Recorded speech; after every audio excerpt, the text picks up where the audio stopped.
Well, a pleasant good afternoon and welcome to a new season of Southwestern Pirate football, now on the SHNSports.com broadcast network, the new home for Pirate football. I'm Hipp. I'll be your play-by-play radio announcer this season. Also live on the video, Galen Wellnicki in the broadcast booth.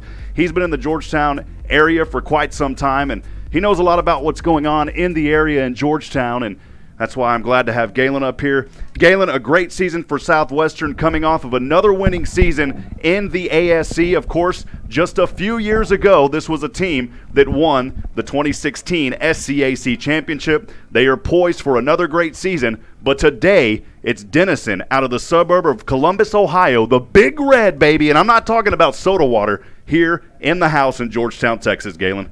Yeah, I think they'll be a little bit stronger than Big Red. They look real composed out there on the field during their warm-ups. They look like they have plenty of energy. And, you know, Southwestern's got a little bit of a task tonight, too. The conference is yet to win a non-conference game. And our games played Thursday night in the conference. Trinity beat McMurray 48-0, and that's Southwestern's next opponent on this coming Saturday in Abilene. Well, Galen, a great one here. We're thankful to Southwestern University to be able to bring you this Division III matchup here on SHN Sports. Galen, my first time calling college football, man. I've been up here in the booth for quite some time doing a lot of high school, and honored that Coach Joe Austin and the fine staff at Southwestern partnered with SHN this season to have us up here. Let's quickly talk about Denison. This is an opponent that last year Georgetown faced the Big Red of Denison. It was a game where Southwestern had an early lead in that game, Galen, but they came back, Denison did, and ended up winning that game 49-31. This is only the second time these teams have met in history. Of course, last year, Southwestern was on Denison's home field, so returning the favor, if you will, here. Denison, led by a lot of great players on their team. Talking about the individual leaders from last year, we talk about a rusher for the Denison Big Red that has done a wonderful job last year and ready to do some big things again this year. Mr. Minton, who talking about a rusher who went for 156 carries, over 1,000 yards, averaged over 100 a game, 14 touchdowns. His longest one was 73. Several other players behind him doing great things as well. The quarterback for Denison, and I believe it is Kanan Gable that we're talking about here, 176 for 274. He only threw 6 picks, 64% completion. This was a quarterback game that put up over 2,000 yards as the Southwestern Pirates make their way onto the field now. They're going to have their work cut out for them, but under the 6th year now of Coach Joe Austin, a program that's been revived, they're ready to do some amazing things here in Georgetown under his leadership and the fine coaching staff, Galen. That's true, and Mr. Gable is only 749 yards from being the best, the all-time leader in passing for his university.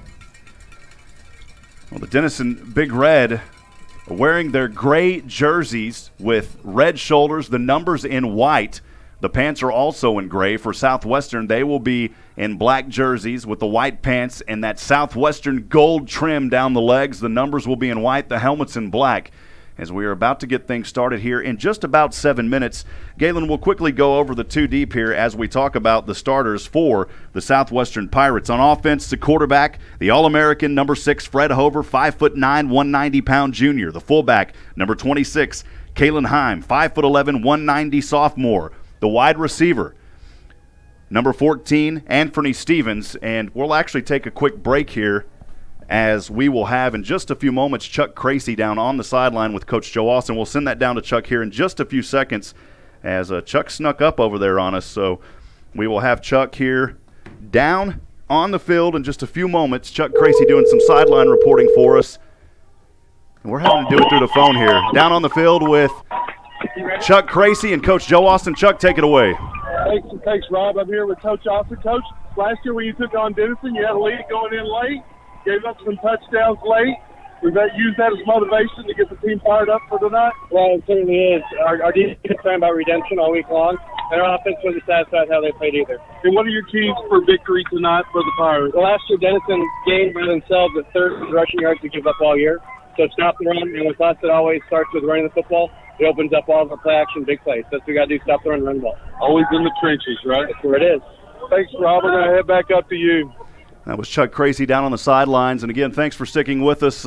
Getting things familiar here at Birkelbach Field here in Georgetown, Texas. Had the crowd mic earlier, but a little bit of technical difficulties there. But as we do on SHN, we always find a way to make it happen. So we'll have some of those interviews with Chuck Crazy down there all day today, and we'll be calling in on the phone lines. Chuck, thank you down there on that sideline for that. As we continue going through the starters here, the wide receiver, number 14, Anthony Stevens. He's a 6'2", 195-pound junior. In the slot this afternoon, number 5, David Brandenburg, 6', 180-pound junior. The tight end, number 12, A.J. Daniels, 6'4", 220-pound senior.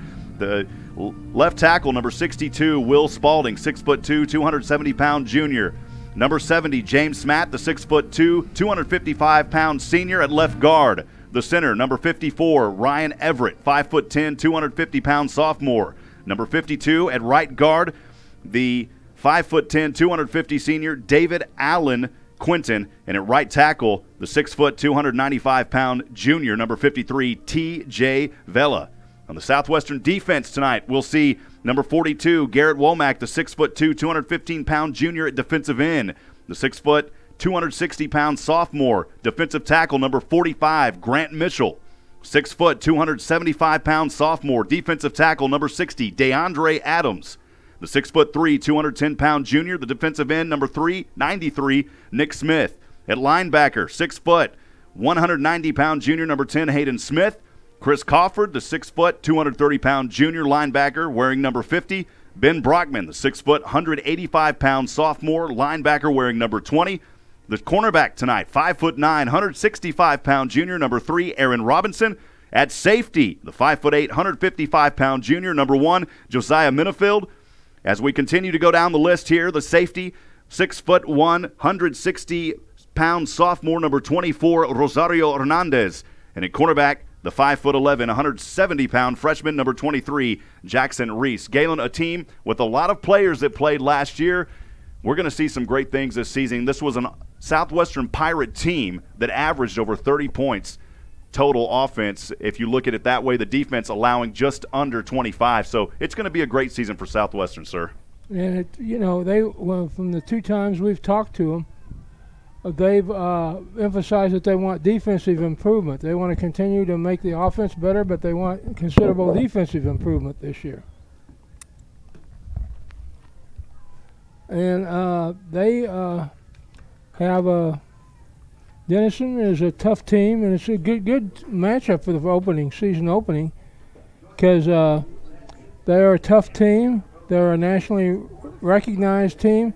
And if you get off to a start of the season, beat a nationally recognized team, you may pop into the polls early, and then it's your job to stay in the polls, keep winning and stay in the polls. And Southwestern's schedule is good for that. You've got Mary Hardin Baylor in the 5th game, Hardin Simmons in the 8th game, and those are your 2 primary challenges in the conference. Galen, going to be a fun season up here in the booth as we start our inaugural broadcast of Southwestern Pirate football. It takes us a little bit to get in the rhythm here, but we'll get things rocking and rolling throughout this season. Of course, today here, Southwestern playing Denison at home, traveling to McMurray next week. We'll talk about more of those games as the coin toss about to take place here down on the field. And Southwestern has elected to receive this ball. They deferred. They will receive. Galen, a beautiful night here in Georgetown, Texas. The temperature earlier today peaked in the 90s. It's starting to cool off a little bit as the cloud cover has came in. The wind's blowing around 8 to 9 miles an hour, gusting to 12. And we are about to get started here for 2018 Southwestern Pirate football. 7 p.m. the scheduled kickoff, and as things go here in the college circuit, usually right on time.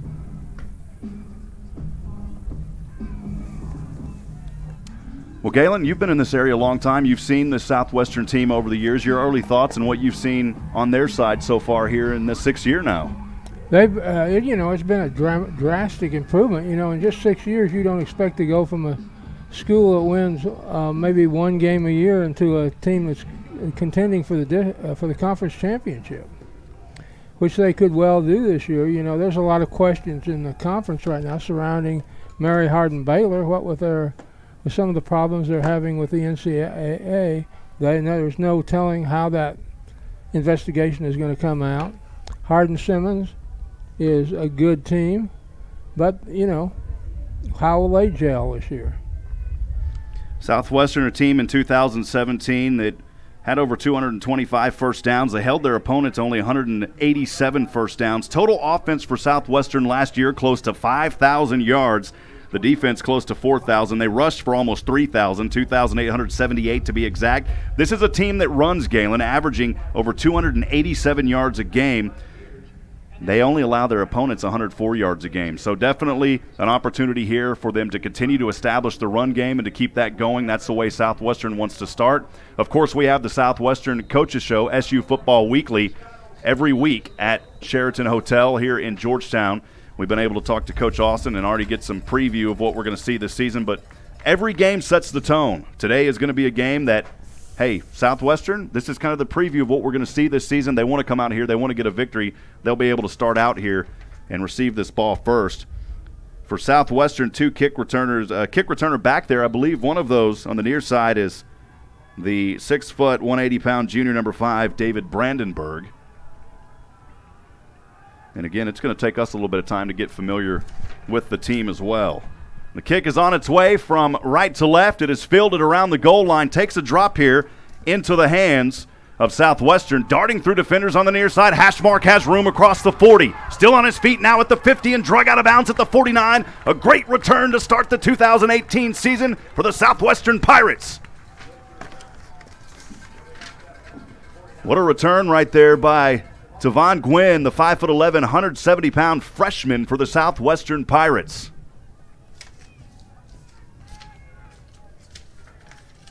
Trying to look down there and find Tavon's name. I didn't see him down there on the special team kick returner, Galen. Well, Southwestern will start out here, the All-Star, All-American quarterback Fred Hover, 5'9", 100-pound junior. He'll start out in shotgun, and he will take an early draw on the near side hash mark across the 50 and already into Denison territory. He'll pick up 2 or 3. It'll be second down and long as we're just underway here, Galen. It looks like, you know, just at that first play, it looks like Denison wants to have contact with him on every play because they had a bunch of people around him on that play.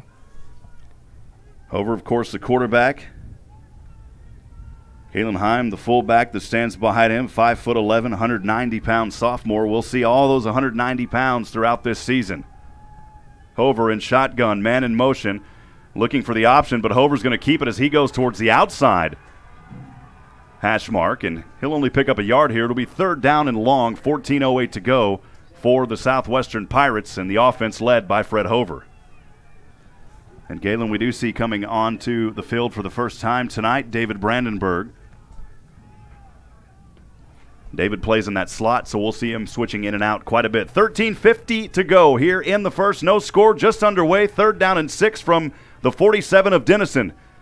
Hover in shotgun. 2 receivers to either side, a back next to him. And this time the Denison defense able to read it immediately and drops him back to the original line of scrimmage there at the 49-yard line. Credit the Denison Big Red coming alive early here on defense. And more importantly, Galen, that's going to bring up a 4th down in Southwestern on their opening drive of the season after a beautiful kick return that got them down near the 50. They're going to have to punt this one away. They've got Austin Emery already coming in and going deep for the punt. 2 set back to receive for Denison. And Southwestern will punt this one away with 13:04 on the clock and ticking down. Thanks for joining us, Southwestern Pirate Football here on SHN Sports. And the clock got down to 2 seconds, and I believe a flag is back there, Galen, around the 20-yard line on our right side. We're up here in the broadcast booth, and that is going to move Southwestern ahead 5 yards.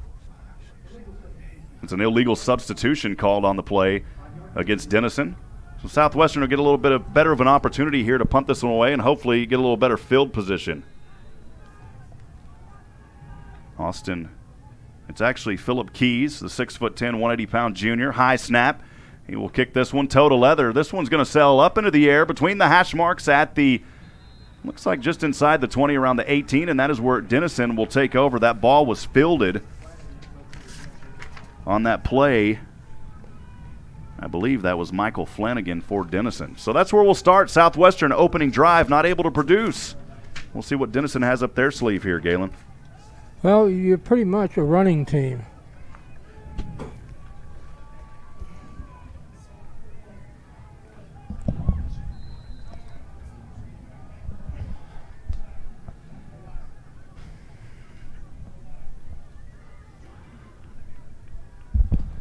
First down and 10 for Denison. They'll start on their own 19-yard line as they go from right to left. Quarterback in shotgun, man in motion from top to bottom. And it will hand off to that man in motion, and he'll be dropped down in between the far side hash marks near the numbers, around the 25, eventually called down at the 26. A healthy gain on first down for the Big Red of Denison. Lawyer Bailey came around on that sweep there and found a little territory to run.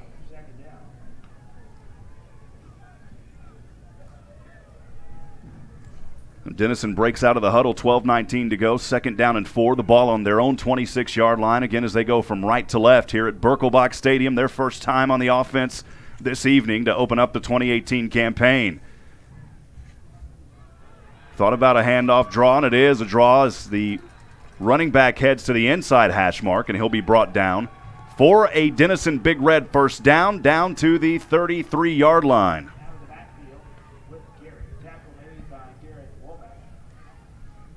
That was Mr. Minton getting his first carry of the season.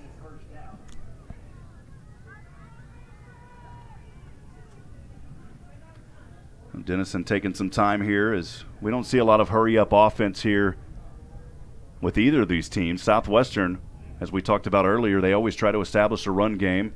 Denison, though, coming out here, getting a first down, moving the chains. They're the first team to do so tonight. 11:29 to go. Quarterback in shotgun, 2 receivers up high, 1 down.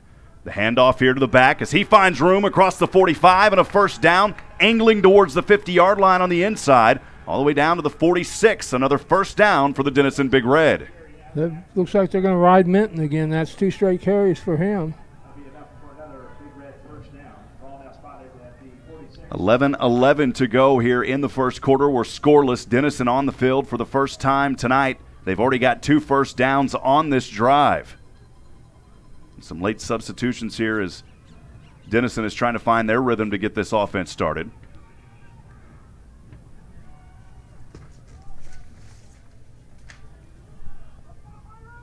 Gable in shotgun, 2 receivers up, back behind him. Gable going to hand off to his back across the 50, powers his way in between the hash marks down near the 35 of the Southwestern Pirates. The 3rd first down of this drive for Denison. These draw plays have been working effectively, Galen, so far, and it's allowed Denison to move the chains 3 times now. They've got 2 plays so far. They've got real big holes for their backs to go through. And Gable's got his options early here, but he's elected to go with the running game. It's working effectively as they keep going up the middle. Gable in shotgun, this time trips up high, 1 receiver down to the left. Handoff to the back as he powers his way through again up the middle. And another healthy gain on first down for the Big Red of Denison.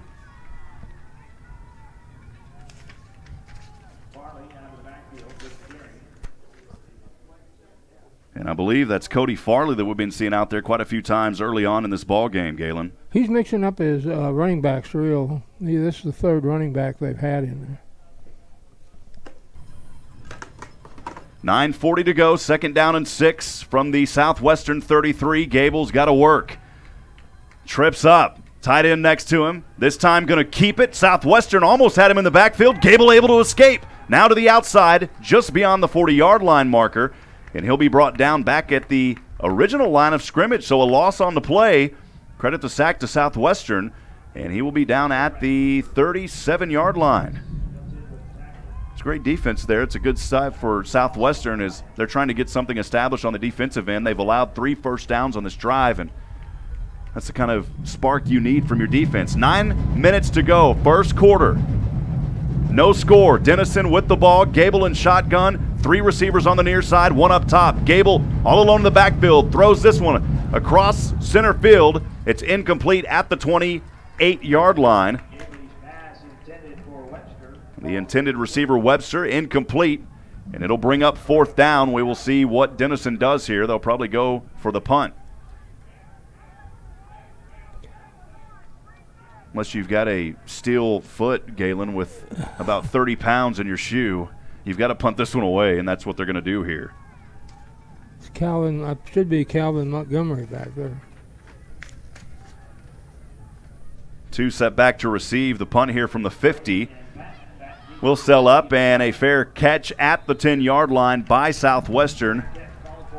That was Landry Bray, the Lamar High School product out of also Arlington High School, the senior with the fair catch. And Galen, after 2 drives, it ended in punts. We're still scoreless, 8:44 to go. We'll keep things right here on SHN. It looked like Denison had a much easier time of moving the ball than Southwestern did on its previous possession. Fred Hover back in shotgun, trying to lead his team on this second drive. The first time this afternoon, it was 3 and out. Hover on the option, back to his back. Around the 15-yard line on the far side, still plowing his way forward across the 20 as he angles to the outside, and he'll be brought down around the 22, and that is a Southwestern Pirate first down. It's a good play there. Well, as the season goes on, we'll get familiar with the names of these players, these guys. A lot of them have been here at Southwestern for just a couple of years. We've got quite a few seniors, Galen, but if you look through the roster, numerous juniors on this team, quite a few sophomores, and even a few freshmen in the mix.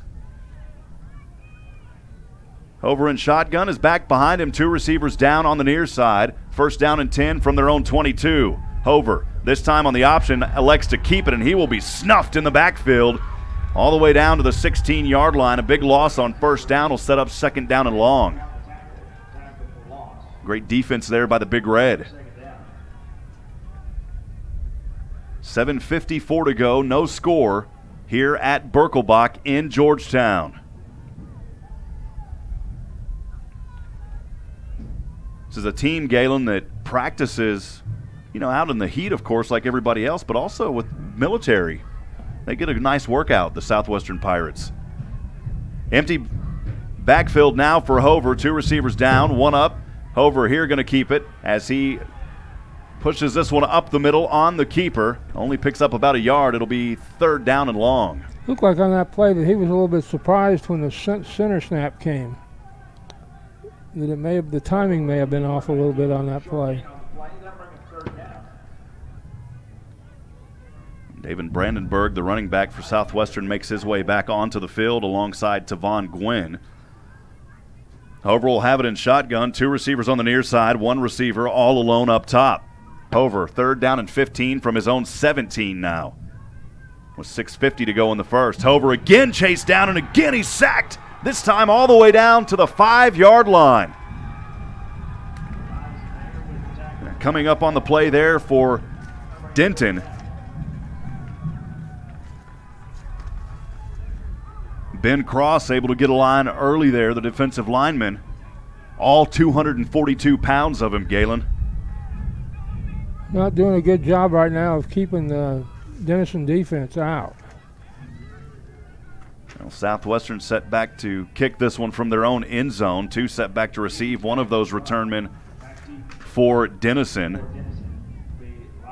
is Michael Flanagan, and instead it's going to go to his teammate, and fair caught in Southwestern territory around the 37. We'll see where they spot the ball, but in any case, on a 4th down and 26, it's excellent field position for the Denison Big Red. No score, 6:06 to go here in the first quarter. We'll keep it right here. It's the second possession now for the Denison Big Red. That's a situation where you don't really like, is when the other team's kick returners are lined up well inside your territory, on your side of the 50. That makes it that pretty much guarantees that they're going to, unless you have a great kick, that pretty much guarantees that they're going to have a short drive ahead of them. Kenneth Gable here, and that may be a penalty against Southwestern. No, it's going to be a false start there against Denison. That'll set them back 5 as it was first down and 10 from the Southwestern 38. That'll move the ball down 5 yards to the 42. First down and 15 upcoming here for Ken Gable and his Big Red team. After the initial movement down there, Garrett Womack of the defensive end for Southwestern came across and made contact with the offensive lineman to guarantee that they would get the second possession for Denison. First play was a false start, and they'll try to get this second drive going. Gable, first down and 15 from the Southwestern 43. 6 minutes to go, no score. Gable elects to keep this one, dodging through defenders in between the hash marks, and he'll be brought down in the center of the field near the 25. They'll mark him down at the 26. Boy, this is something that Denison has been able to find all game long. They've been able to find holes. The running game has been effective for them. Southwestern hasn't been able to answer so far early.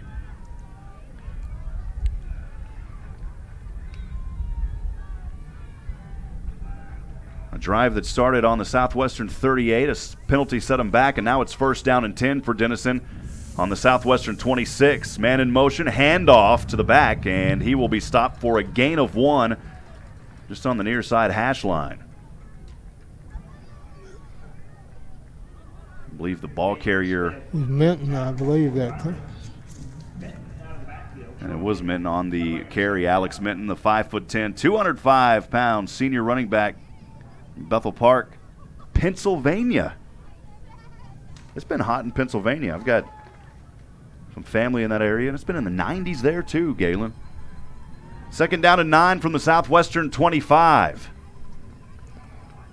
For Gable, hands off to his back, Minton finds a hole. Minton again. And Minton on the far side hash mark. Another powerful first down as Minton plows his way through to the 10-yard line. He was using power, and he was doing a little bit of a corkscrew move through there too.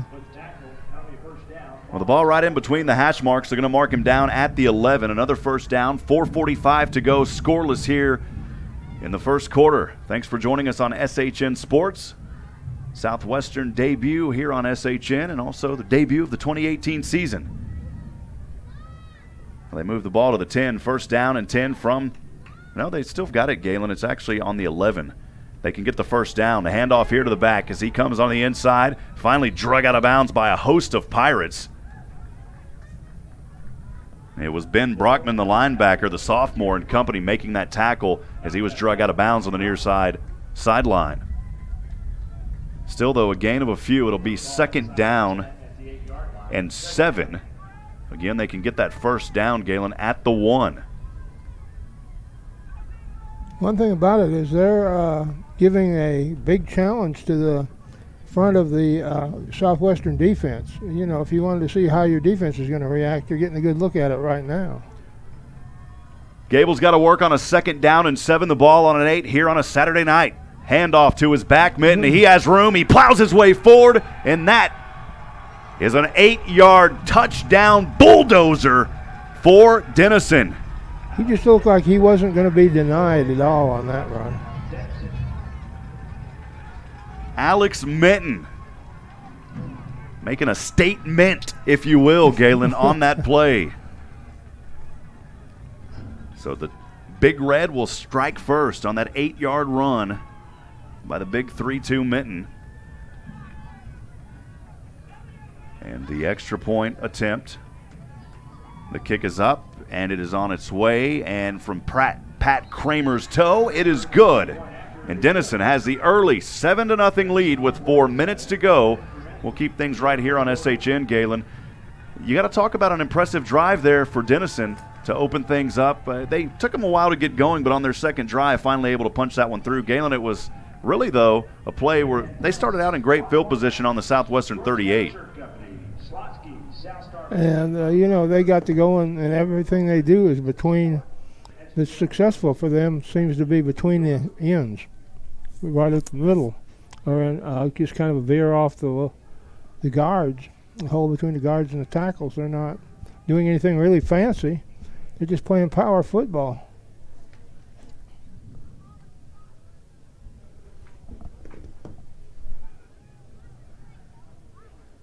Well, Well, Denison about to kick this one away here in just a few moments. We'll send it down to Chuck Cracy on the sideline. Chuck, got you, Chuck. Go ahead, Chuck.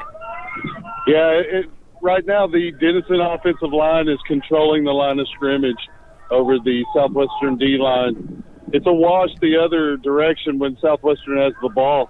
But the D-line for the Pirates really, they're going to have to find an answer. Thank you, Chuck. That one kicked into the end zone. I believe that was Austin Casanea down there, the running back, able to take a knee on that kick, and it will be the third possession for the Southwestern Pirates. Their first possession resulted in a punt, as did their second. Galen, their second possession, started out on their own 10-yard line. We got a little bit better field position to work with here now on the 25 after that touchback.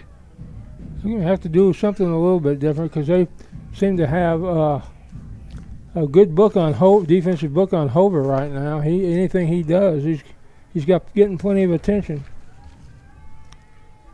Hover, tight formation here as he'll have it first down and 10 from his own 25. Looking at the option, passes back to his man, and that is Brandenburg, and Brandenburg will be brought out of bounds.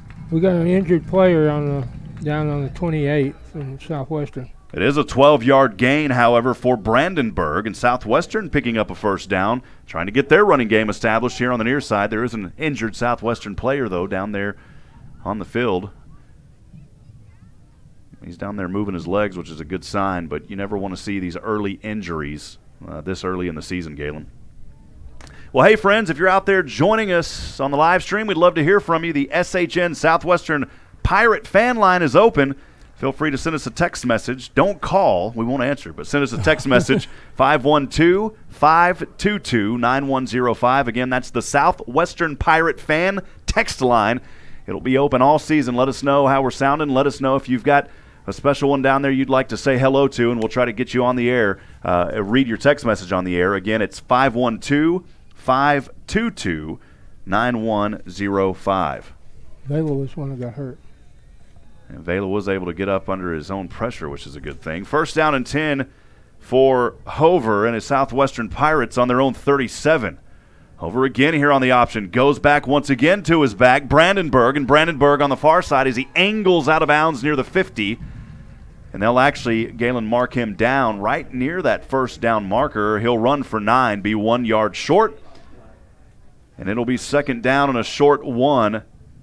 Southwestern still on their side of the field on the 46. It's a good run right there. They need to get that game established. Trailing 7-0, 3:28 to go, Galen. On those last two plays, too, Hover's done a real good job of reading the option and keeping the ball to the last second before he second down and 1 on a short there, one, and Hover running across the 50 into the territory of Denison, Galen. He read it again, good again there. Deciding to keep the ball, that he had the first down and minimize the chance of a fumble by not pitching. As he came to the inside, Hover is starting to get his footwork established.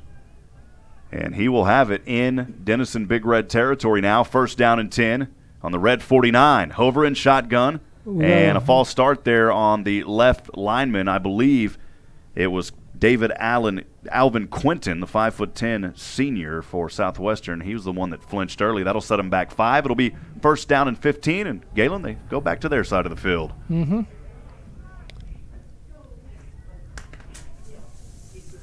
2:53 to go, clock ticking. Denison leading here on the home turf of the Southwestern Pirates here in Georgetown, Texas at Birkelbach Field.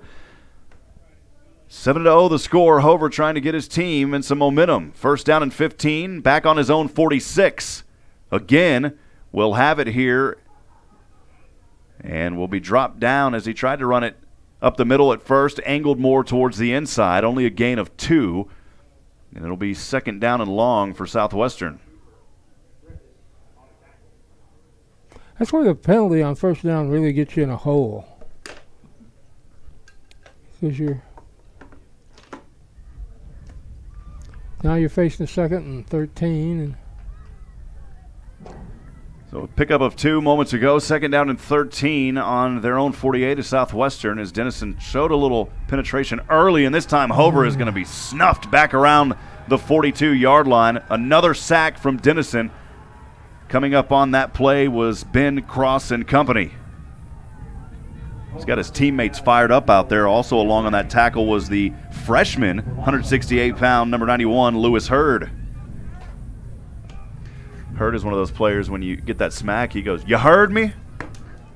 But they might be looking at, Southwestern might be looking at something with a kind of a big play notion, because they brought Markel Henderson into the.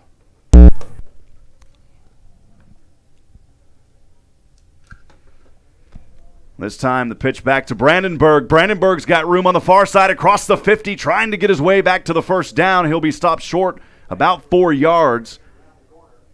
And with 1 minute to go, it'll be 4th down and short here. We'll see if Southwestern will punt this one away, and they probably will. It's unfortunate. There's Brandenburg had some room to run, Galen, and just was not able to capitalize. A nice run, but he'll be about 4 yards short as he got it down to the 44. Actually mark him down at the 43 in Denison territory.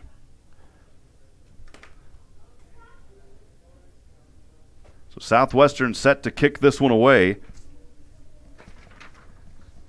Back on their side of the field, it's Phillip Keys, the junior, and he'll punt this one, and it'll sail around the 20 and fair caught on the far hash mark.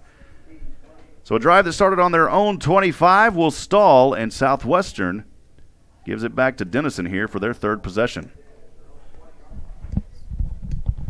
It's a little better to give them the ball, though, with 80 yards to go than it was the last time to give it with 38 to go.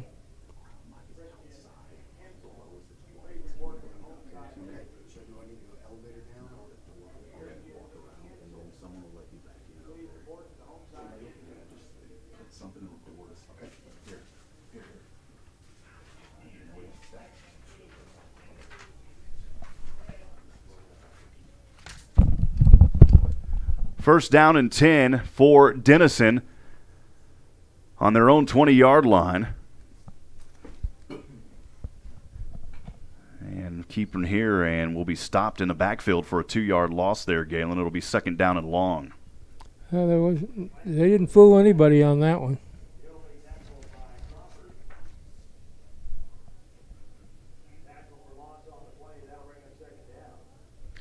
We'll be 2nd down and 12, a 2-yard loss, the ball in the 18, and we've got a timeout here. We'll step aside and take a quick break as well.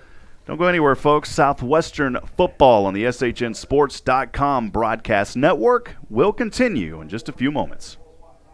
That was the end of the quarter.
Back in action here. That was the end of the first quarter. 2nd down and 12. Denison will pass it from their own 18, and that is caught across the middle, close to a first down. It'll be a yard short in between the hash marks at the 29-yard line. A great pass there by Kanan Gable to his receiver.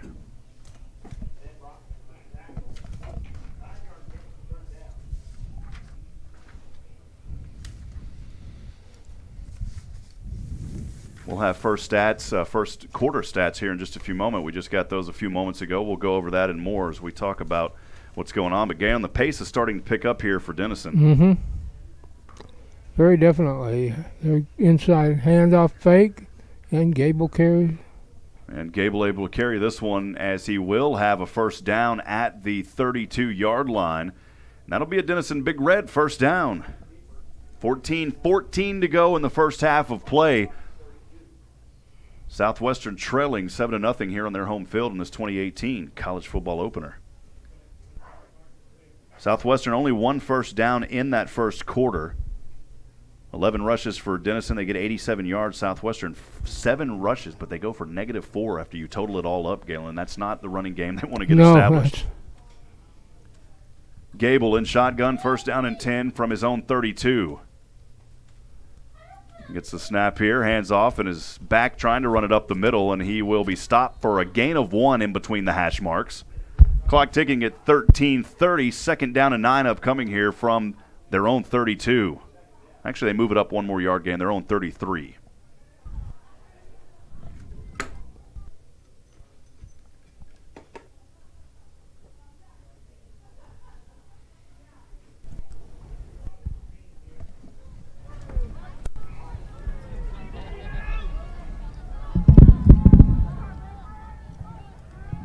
Second down and 9. Denison from their own 33. Gable stepping back, dodging a defender now, angling towards the 30 on the near side. Throws this one right before he gets hit, and the pass is incomplete. The intended receiver on that play was for David Weimer, the 6', 185-pound senior, incomplete, right near the 40-yard line. It'll be third down and a long 9 here for the Big Red of Denison. This would be an opportunistic time for Southwestern to get a stop.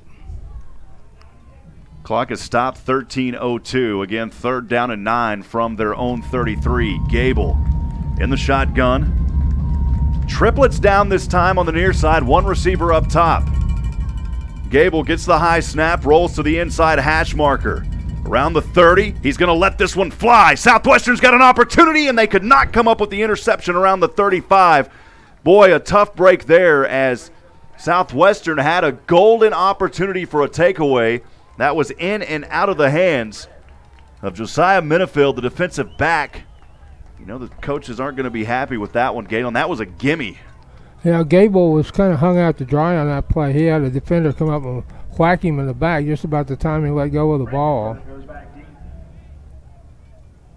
Brandenburg will be set back deep to receive for Southwestern inside of his own 20. The punt is up on its way from left to right as it sells lace over lace and drops at the 32, and fair caught Brandenburg in between the hash marks.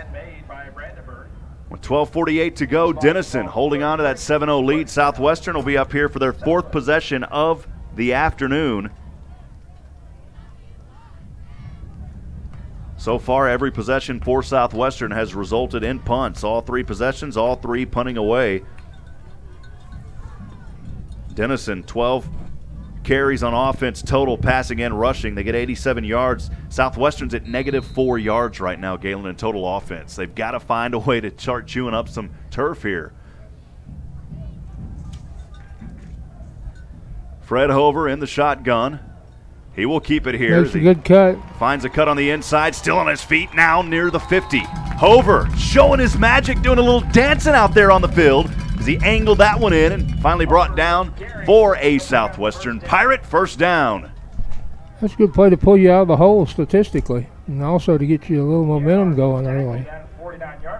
It'll be first down and 10 for the Pirates on their own 49 after that Hover first down run. In shotgun, 2 receivers up high, 1 down low. Hover again, this time the option back to his back. Has room across the 50, a nice block across the 40. Still going, a flag flies at the 40, actually at the 35. The running back is brought down around the 30. It was a nice carry on that play on the far side there by Southwestern.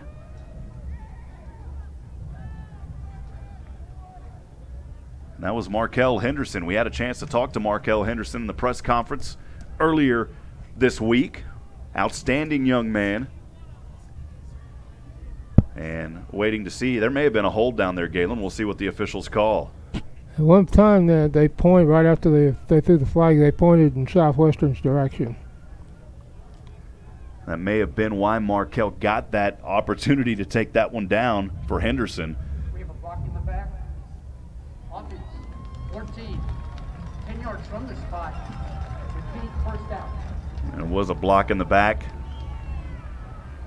And that will send Southwestern back. Henderson had a nice run, but again, made possible from that block in the back. Unfortunate for that young man in Southwestern. So instead of it being second down and short or even near a first down, it's going to be second down and a long 20 now, as that's a 10-yard variety penalty. That'll set Southwestern back on their own 39. First down and 20. Again, from their own 39 now is where Hover will have to work from.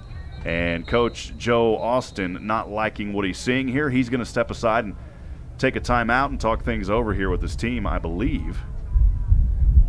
Or maybe he saw something on the clock. I thought he called timeout at first.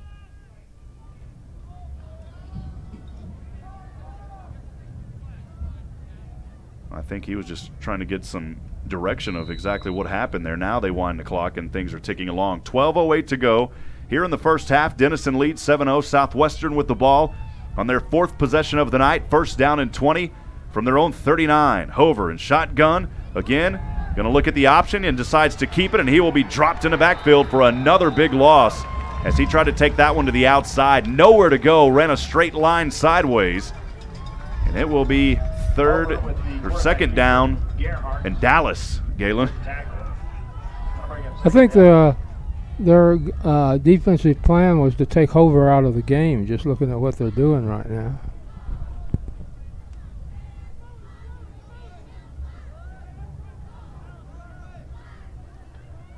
Devon Gwynn out there as a receiver on the far side, 2 down. Hover in shotgun.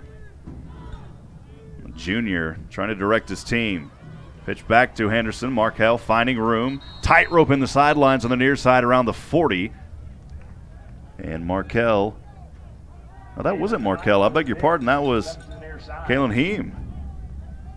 Kalen Heim, beg your pardon. And Heim was able to find a few yards, but it's still going to be third down and long, Galen.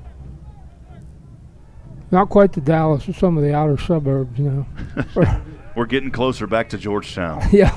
11:04 to go. Third down and 21. Give him 4 on the last one. Southwestern on their own 38. Hover shotgun. 2 receivers up high, 1 down. Hover gets the snap, now passes, and a misdirection there. His intended receiver, Landry Bray, a little miscommunication. Southwestern's going to have to punt this one away for the 4th time tonight. Pass intended for Bray falls incomplete. It's unfortunate. Really no offense being able to get established here for Southwestern early tonight, Galen. Just the passes aren't working. The options working some of the time, but some of the other time it's just they're just taking Hover down behind the line of scrimmage.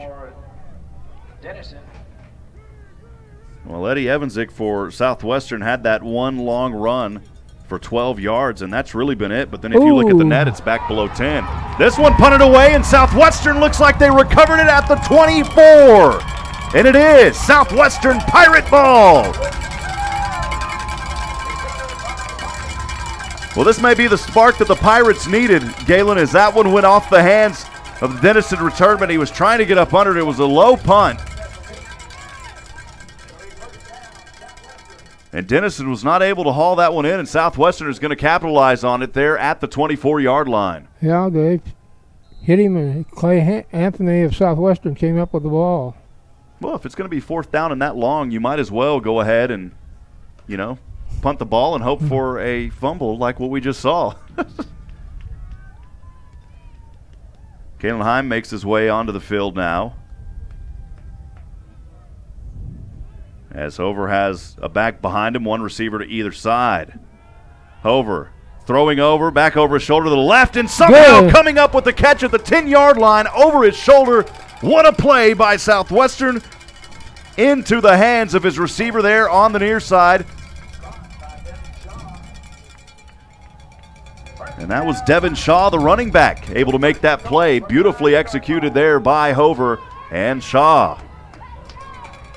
Southwestern now striking at the door. First down and goal from the 9. 10:23 to go, trailing 7-0 here in the second quarter. Hover again on the option. Going to flip this one back to his back, and he has it as he runs in for a 9-yard touchdown run, and the Pirates are on the board. It was Kalen Heim, and that is a drive Southwestern got a little lucky on, but able to capitalize. And when you talk about turnover, Southwestern had an opportunity to get an interception moments ago. They weren't able to, but then on special teams coming up huge, giving Southwestern the edge now and getting them on the board. Now we'll see if they can tie it up. They want to get over the edge.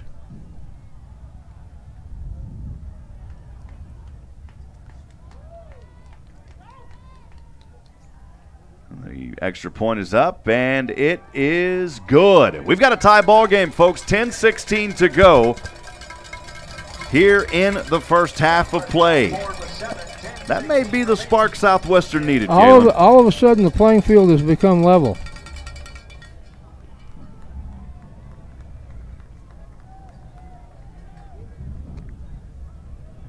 Well, it's the first time we've had a score in quite some time.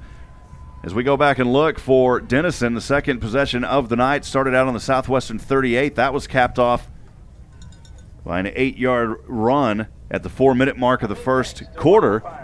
We go all the way to 10-16 mark here in the second, and we finally got things tied up.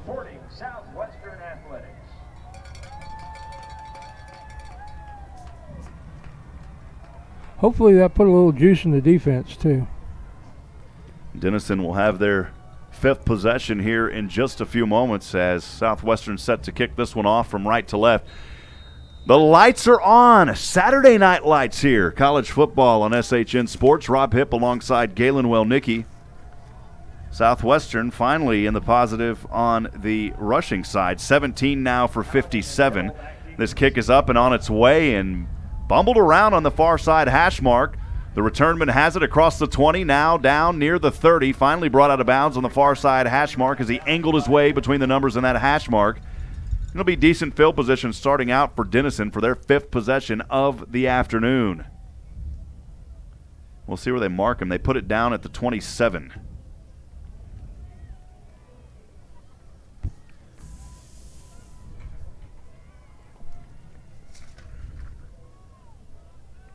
Brandenburg, 12 yards rushing. Evansick has 8. Hover, negative right now on the keepers.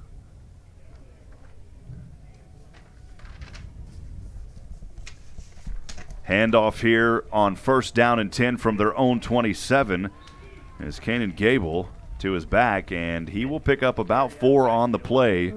That was Minton again powering his way up through the... Alex Minton, the senior, has been the talk so far here for Denison, at least on that running game. He's got 44 yards, averaging 7.3 a carry, 1 touchdown so far in this game. 9:35 to go, 2nd down and 6, the Big Red on their own 31. Gable going to keep it here, tucks and runs, plows his way forward, and he may be close to a 1st down. Did they give him the forward progress? He got close to the 37, and Galen, they're going to give it to him. 1st down there by Gable on that keeper, and this is a quarterback that just lowers his head and is able to generate a few extra yards every time he does that. He's very effective in the pocket, and he also knows how to run whenever he's got an opportunity, and he's got the 1st down for Denison. And they're doing most of their damage right up the middle. 1st down and 10 from their own 37. Gable in shotgun is going to hand off to his back, still pushing his way forward down to the 45. Another healthy gain of 8 on 1st down. It'll be 2nd down and 2 from the 45 on their side of the field. Denison trying to answer the call of Southwestern's touchdown as we're tied 7 apiece, 8:40 to go here in the 2nd quarter of play. Ball spotted 45. That'll bring up 2nd down and 2 for Big Red.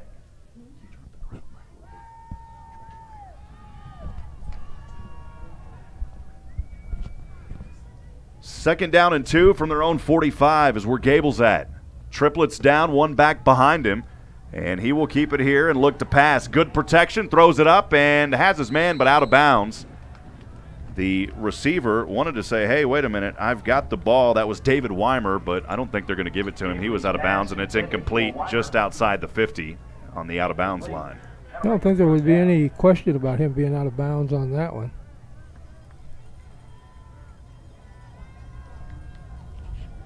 lot of substitutions on every play. Coach Austin and the defense likes to run it that way and keep things mixed up, especially starting out here early in the season to kind of figure out what they're going to be up against. 3rd down and 2 for Denison on their own 45. Tie ball game, 7 apiece, 8:13 to go, second quarter. Gable backs on either side. Chase down, throws, and almost picked off around the 49. And once again, Galen, it's right into the hand of the young man that almost had one earlier, Josiah Minifield. He could have had 2 already, Galen. Incomplete. Got to wrap him up. The good news is, But if you can't wrap it up, you knock it down so they can't catch it. well, the good news is Denison's going to have to punt this one away. A drive that started out on their own 27 will result in a punt. Brandenburg set back to receive for Southwestern. The snap here on a 4th and 2 from their own 45. A very high and short punt. Southwestern's going to have to get out of the way of this one. You don't want to get hit with it. And they are wisely moving out of the way as that ball rolls right on the 30-yard marker on the near side, and that is where Southwestern will take over after the punt for their 6th possession of the night. Tie ball game, 7:57 to go here in the first half of play. Oh, that was a statistician's play because the statistician always wants the ball to land on an even yard line. Special thanks to the Platinum sponsors, Minuteman Press and Waterboy Graphics, Mighty Fine Burgers, Fries, and Shakes, Roger Chappelle from Berkshire Hathaway Home Services, First Texas Bank, Georgetown Jewelry, HEB, Mama Foos, Rudy's Country Store, and the Sheridan Austin Georgetown. Southwestern 1st down and 10 on their own 30. Hover dancing in traffic, has his man across the 50. He's got room to run across the 30, the 20, 10 on the near side as he angles in, and touchdown for Southwestern. A 70-yard dagger across the middle into the hands of Southwestern making the play. It was Galen Heim coming alive here for Southwestern. That's the spark continuing for the Pirates tonight.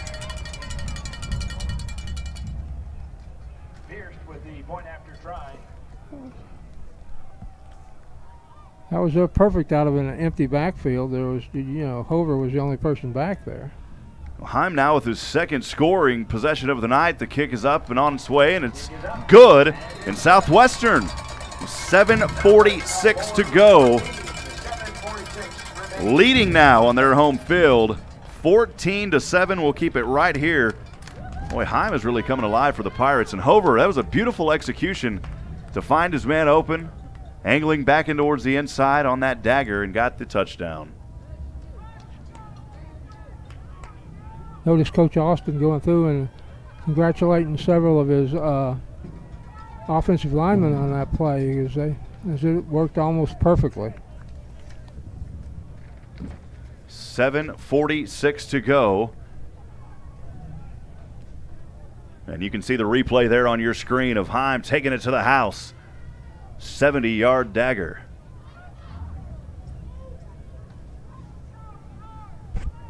He was what you could conservatively say wide open on that play. He's making it happen, man, and Southwestern need a little life. I think that fumble on the punt is helping them out big time, man. It's really brought things alive for them and got them going here in this ball game, Galen. Yes, it has.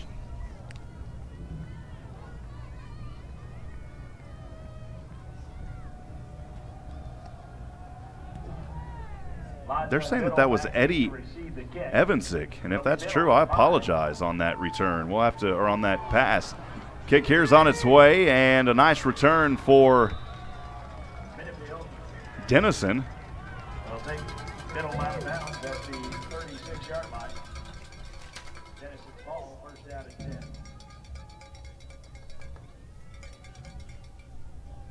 Yeah, our score sheet was showing that was Evansick, and I'm showing that Kalen Heim is number 26. He was the one that had the touchdown, Galen. Yes, he was. We'll get that figured out at halftime. It's our first year, but that's what we're seeing on our sheet. 14-7, 1st down and 10 for Ken and Gable, and the Denison Big Red on their own 36. Passing over, has his man on the near side in the flat. Southwestern trying to snuff him out, and they do, and there may be no gain on the play. Maybe a loss of 1, we'll see. They keep it right on the line of scrimmage. No gain as that ball went into the hands of David Weimer, and that's about all it did, Galen. Yeah. There was a couple missed tackles on that one, but they came up with it and stopped him right at the spot that you would prefer to stop him at.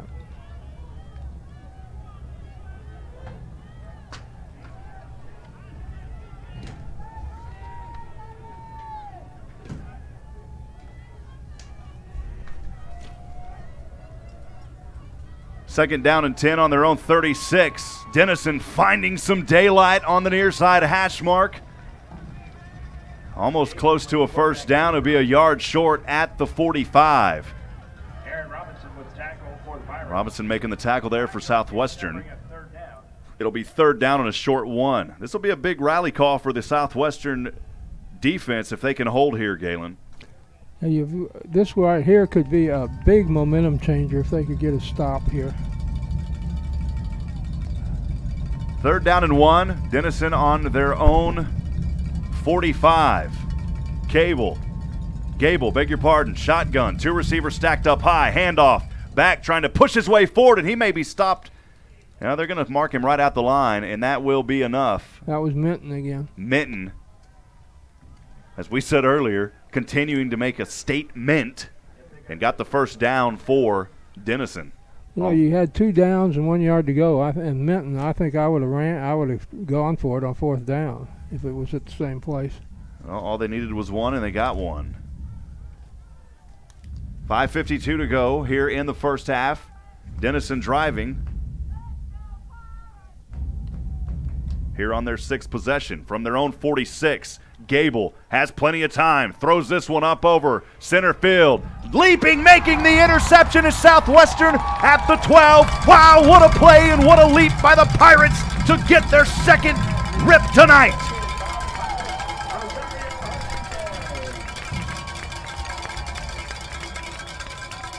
Hernandez. What a play there by Hernandez, able to pull that one down. It was Rosario Hernandez, the safety, and an interception on a drive that started on their own 20-yard line. Southwestern with their second takeaway. Now on their 7th possession, leading by 7, 5:35 to go, 14-7 your score. Southwestern will have the ball on their own 12-yard line. From the Southwestern perspective, it would be a great time to have a long 88-play drive. 88-yard drive, not an 88-play drive. That would be. On first down and 10 from the 12, Hover with a keeper, which hasn't been that effective, but this time Galen able to pick up a few. It'll be second down and long for the Pirates. Yeah, he just kept going that time. He didn't go down right away.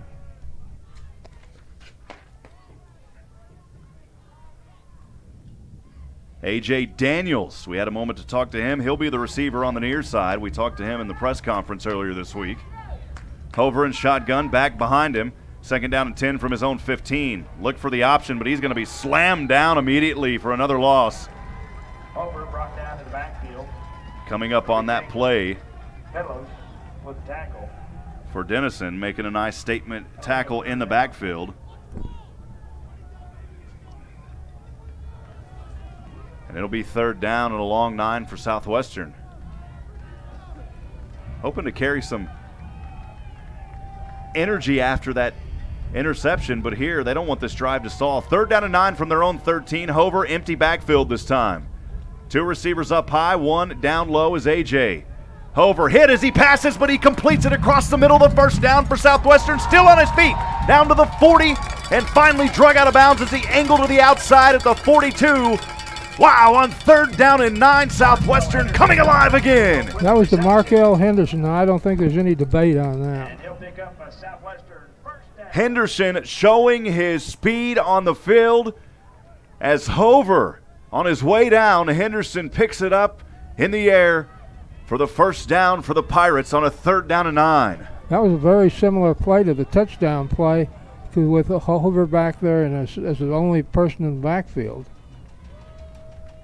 Hover in the eye this time, 1 receiver to either side as Denison shows blitz. Hover going to keep it, takes advantage of the blitz, and he's going to pick up 2 yards. It'll be 2nd down and 8. Drive started there on their own 42.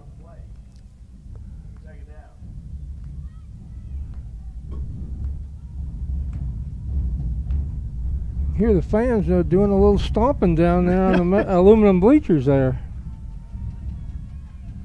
2nd down and 8 for Pirates on their own 44. 3:21 to go. Southwestern leads 14-7. Hover, one receiver to either side. And on the option, throws back to Brandenburg. Brandenburg now on the near side. Across the numbers he goes. And across the 40 he goes for another Southwestern Pirate first down to the 39-yard line. The Pirates keeping the chains going and keeping the clock going, Galen. There's some big holes right now coming up on the 2 long pass plays and the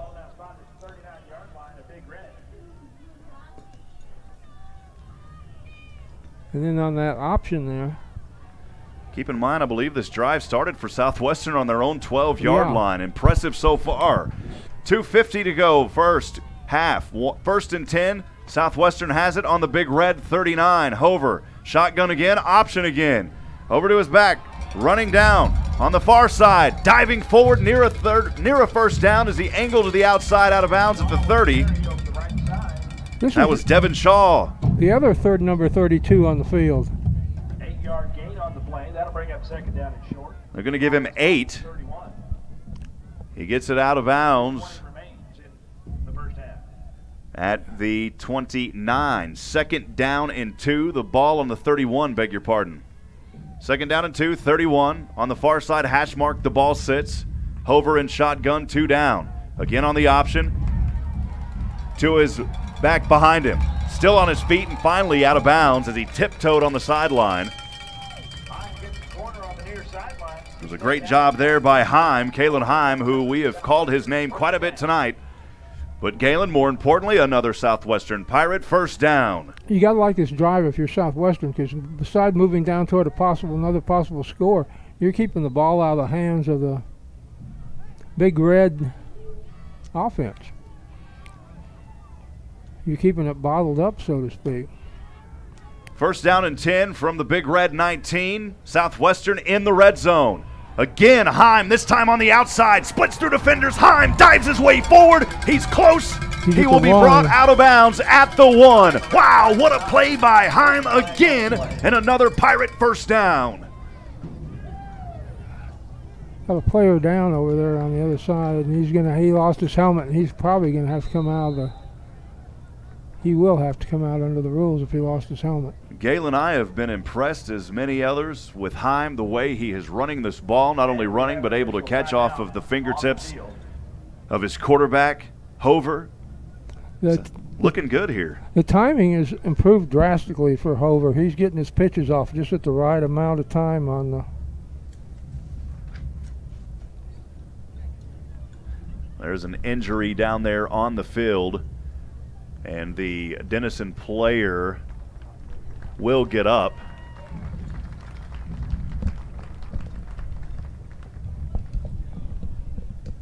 There is another player down there on the far side that is down as well. Looked like there was 2 players injured on that play, Nathan. Galen. Talking to Nathan sitting to my left, you're to my right, man. Hey, Carl Schoening in the house up here at Georgetown. In Georgetown, Texas at Berkeley. He's the SNSHN Sports, good friend, and Carl doing a great job helping out here tonight. And if you want to hear some good play-by-play, you just go to shnsports.com, and you can hear Carl on Thursday night with the Austin ISD Thursday night game of the week in the high school world, as he got to call the McCallum-Anderson game. That's a big deal in this area, the Taco Shack Bowl. Heim was the player that was down, and he came running off the field under his own power, so that was a good sign.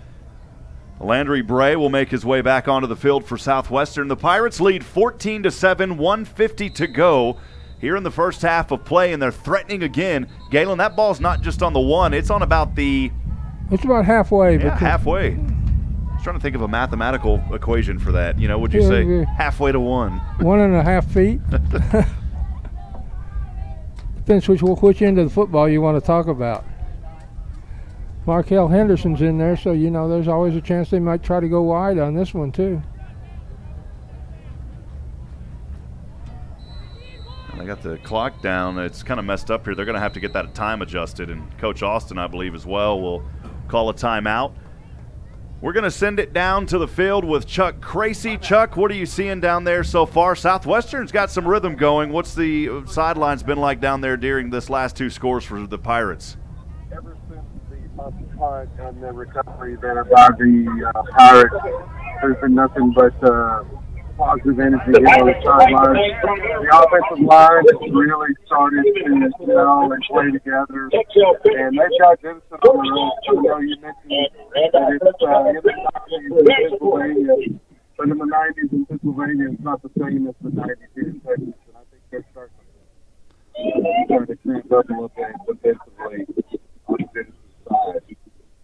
Well, Chuck, appreciate that. The audio cutting out a little bit there, but we did get quite a bit of that. The PA was coming over that as well. So, working through a few little early season bugs here, but we'll have everything worked out as we got Chuck Cracy down on the sideline using the cell phone tonight. You know, man, how many know you go back to the cell phone? You know, Galen, you got to be it's amazing we even have the technology to even do that.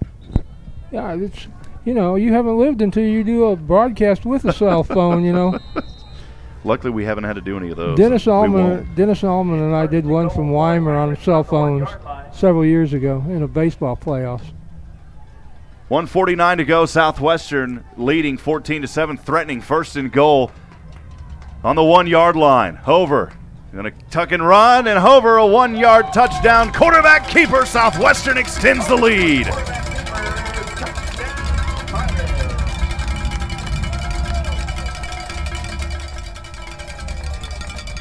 6 minutes to the dot. Southwestern scores again, leading 20-7. Galen, that was an 88-yard drive for the Pirates. A very impressive drive. Coach Joe Austin on the field along with his offensive coordinator, high-fiving the players as they should. Southwestern looking good here after they started a little rough. Extra point kick is up and on its way and through the uprights. And that is good, and it is a 2-touchdown lead. Southwestern commanding now 21-7 with 1:46 to go here in the first half of play. It becomes so much easier in this game if your lines perform. The offensive line is starting to do what it's supposed to. They're opening the holes. They're giving some protection on plays, and the defensive front is starting to make enough stops to facilitate getting the ball back to the offense. And there's nothing wrong with coming up with turnovers. That's kind of a bonus in this game. And I think Maryland kind of found that out today when they were playing against Texas, if you listen to the last part of that game. Maryland ended up winning that game, right? Yeah. Man. And there was a lot of Texas mistakes there at the end that, and maybe possibility, I think Texas people probably would argue that there was a really bad call on a fumble near the end of the game, but Southwestern set to kick this one away. Kicking for the Pirates. And the kick is up and on the way off the toe. Ooh, Southwestern, and this one bobbled around at the 5 on the near side across the numbers, still on his feet and finally brought down near the out-of-bounds line. The returnman there for Denison was number 28, Hunter Biddle, the running back, sophomore. And he is brought down, Galen, looks like around the 23-yard line. We got to go 77 yards in 1 minute and 40 seconds here. Well, we're getting stats coming in here, Galen. We'll have to check at halftime because I don't see Hines' name on here anywhere. So we'll have to get that. We don't want to start telling stats here. Did they change numbers on these guys? Or? We'll have to figure that out at halftime. First down and 10 from his own 23. Ooh. And he is clobbered for a sack back around the 20-yard line. The Southwestern defense, as they say. Is that how they do it, Galen? Uh-huh. Galen has it down. There you go, Galen. Arg. We be Pirates, man. A 3-yard quarterback sack back down to the 20-yard line. Southwestern defense showing a little roughing up now as well. Cannon Gable wasn't expecting that. Gable steps back on a 2nd and 13 from his own 20. Right across the middle, has his man at the 36, in between the marks. A beautiful catch there on the play by Weimer. I believe it was Weimer. Timeout is called. It was David Weimer there making that. And the first timeout called here, I believe Denison called that timeout. 55 seconds to go. The Pirates lead 21-7. We'll keep it right here, Galen. It's been impressive so far. Very. And if you're a fan in the black and gold, it's been very enjoyable in the last 20 minutes or so. Each team now touching the ball 7 times tonight. Denison on their 7th possession. They haven't scored since the 4-minute mark. That 8-yard touchdown run earlier in the ball game for Denison by Alex Minton. And if you want to look at a player on Denison's side, it's been Minton so far.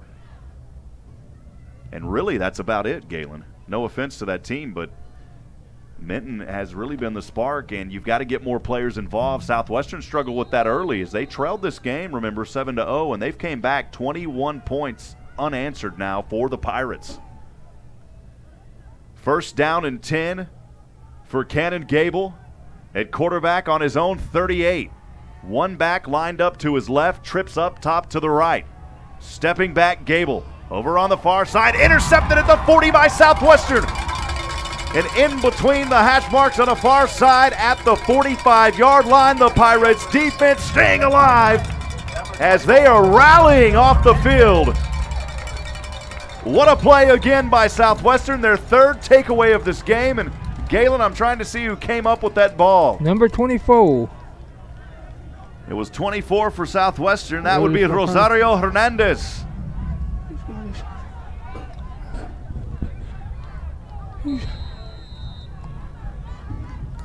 He's being a real pirate out there in that secondary, coming up with the...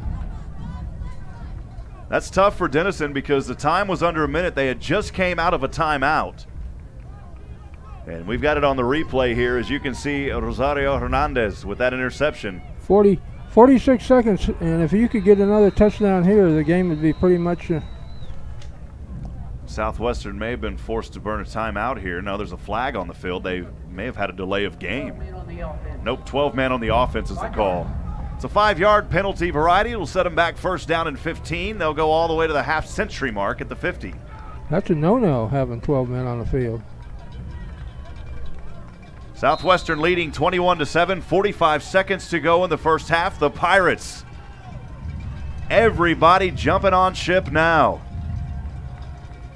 Empty backfield for Hover. He's chased. He's still finding his way. Hover escapes. Hover is going to go back past the original line of scrimmage, but Galen, there is Laundry as he was angling and finally brought out to the outside. There is Laundry right near the 50-yard line there on that far side. We'll see what the call is here. It may have been holding on the offense again. There is a flag on the play. Holding. Offense 65. 10 yards from the spot. First down. So it was holding. And that's why we saw the impressive run, Galen. We got a number 26 is back out on the field, so we will eventually find out who that young man really is. I mean, our roster shows 26 is Hipp. And that's what it says on the back of the jersey. First down and 23 for the Pirates on their own 42-yard line. Empty backfield for Fred Hover. High snap, Hover. Thought about taking it and now avoids a tackle. Still on his feet, dancing around Hover. And he will be dropped. No, Galen's still on his feet, but he will be finally dropped for a big loss back there around the 35. Boy, Hover shook off about 5 or 6 defenders. He had me missing steps up here, Galen, and finally he was brought down at the 35.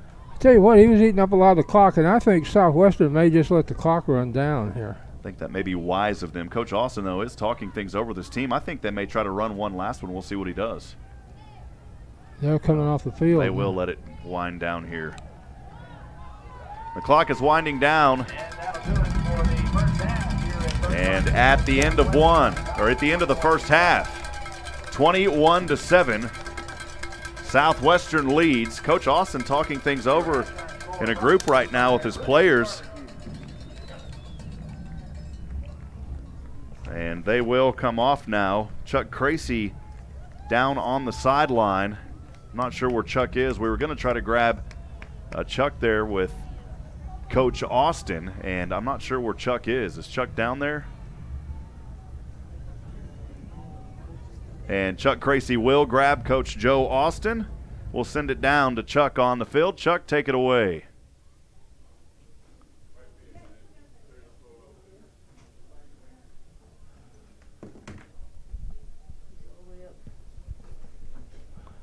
Unfortunately, I'm not sure why we don't have Chuck down there. I apologize. I mean, keep it going, Chuck.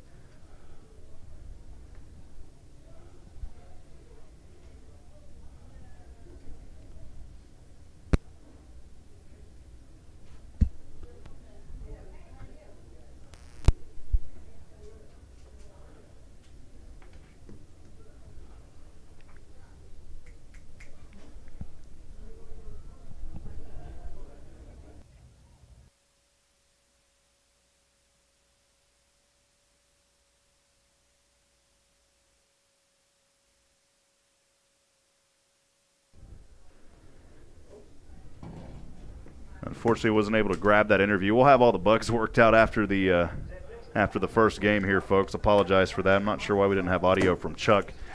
But again, at the end of the first half, Southwestern leading 21-7. We got a lot of great folks here at Southwestern University here tonight. A lot of great people here in the audience, and boy, the support from the fans here in Georgetown for these Pirates, something to keep your eye on, Galen. This is a community that's really rallied around the Pirates, and of course, you know, a team coming now off of back-to-back winning seasons. Actually, 3 winning seasons, if you want to look at it that way, right, Galen? Right. You know, it's winning draws people, and the people, you know, the more success, the more people that are going to come out and watch the team. Well, Galen, we'll quickly look here at the first half stats. Southwestern leads 21-7 here at Birkelbach Field of Georgetown, Texas. Denison and Southwestern both with 10 first downs. The running game has been controlled by Denison so far. 20 carries for 114 yards compared to 26 for 109 for Southwestern. You remember after the first quarter, Southwestern struggling at -4 yards. They're able to turn things around and start finding it. But tonight it's been a difference in the passing game and those turnovers. Denison only 29 yards net in passing. Southwestern 114. You go and look at the numbers. Denison passing 10 times, only completing 3 of those, 2 of them resulting in interceptions. Southwestern 4 of 3. Total offensive plays for Denison, 30, resulting in 143 yards. Southwestern controlling the offense tonight on the field, 30 total plays, 223 yards. For the Southwestern Pirates, again, takeaways have been the difference in this ball game, Galen. They've got that 21-7 lead, and they did correct the rushing stats. It is Heim on there. They're showing him down for 55 yards. Brandenburg has 53. Devin Shaw with 8. And Hover, the quarterback on those keepers, carrying 16 times for 36 yards, but he's net -7. He's lost 43 yards, beg your pardon. So, yeah, he's only gained 36, and he's lost 43. So that's the way it stands right now in the first half. Galen, your thoughts here early on in this ball game? Well, it was a big turnaround, basically, in Southwestern's favor. They were struggling early in the game, and then all of a sudden things fell into place. Well, we'll step aside and take a quick break. Don't go anywhere, folks. First half action and more will be turning off here in just a minute. The third quarter upcoming in about 16 minutes. We'll come back on in a few. Don't go anywhere, folks. Southwestern Pirate Football on the SHNSports.com broadcast network will continue after this.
Welcome back to Southwestern Pirate Football live tonight on the SHNSports.com broadcast network. I'm Rob Hipp, joined alongside Galen Wellnicki. Thanks for joining us for this opening of Southwestern Pirate Football here on SHN Sports. Southwestern leading 21-7 right now as we're about 3 minutes before we get things going. Rob Hipp alongside Galen Wellnicki, Mickey Holden helping out as well. Josh in the house, Joshua Harris, David England, Carl Schoening, Nathan Height. Man, we just start counting off people. We'll have a good night tonight. Thank everybody for being here, and thank all of our listeners out there and viewers as well. We have the SHN SU fan line open. Earlier, somebody saying put number 19 in. We'll go through these real quick. A lot of fun here.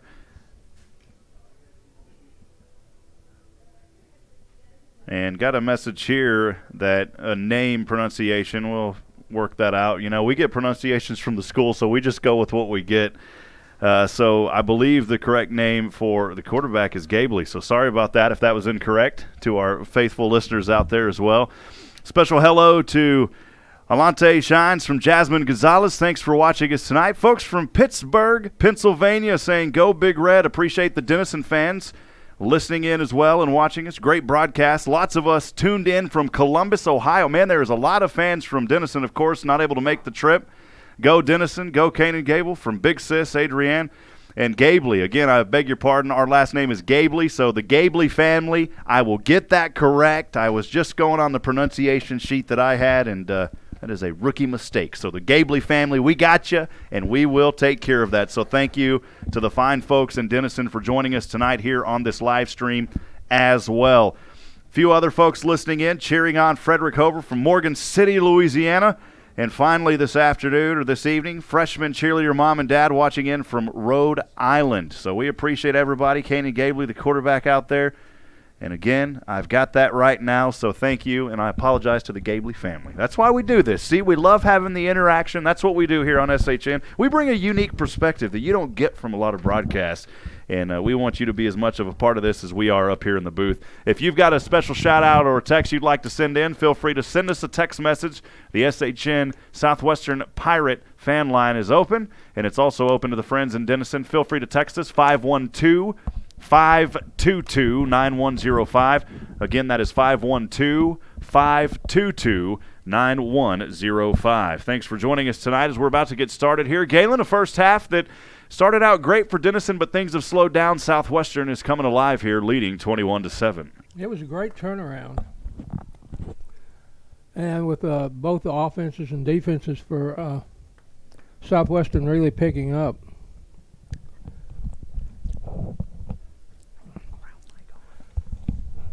The Southwestern needs actually, for the conference, Southwestern really needs to win this game because the conference went 0 for 3 on Thursday night in the opening night of action.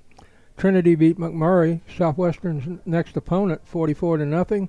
Millsaps beat Bellhaven 15-3, and Wisconsin Plattsville 59-44 over East Texas Baptist University. So the ASC needs a win tonight in this game.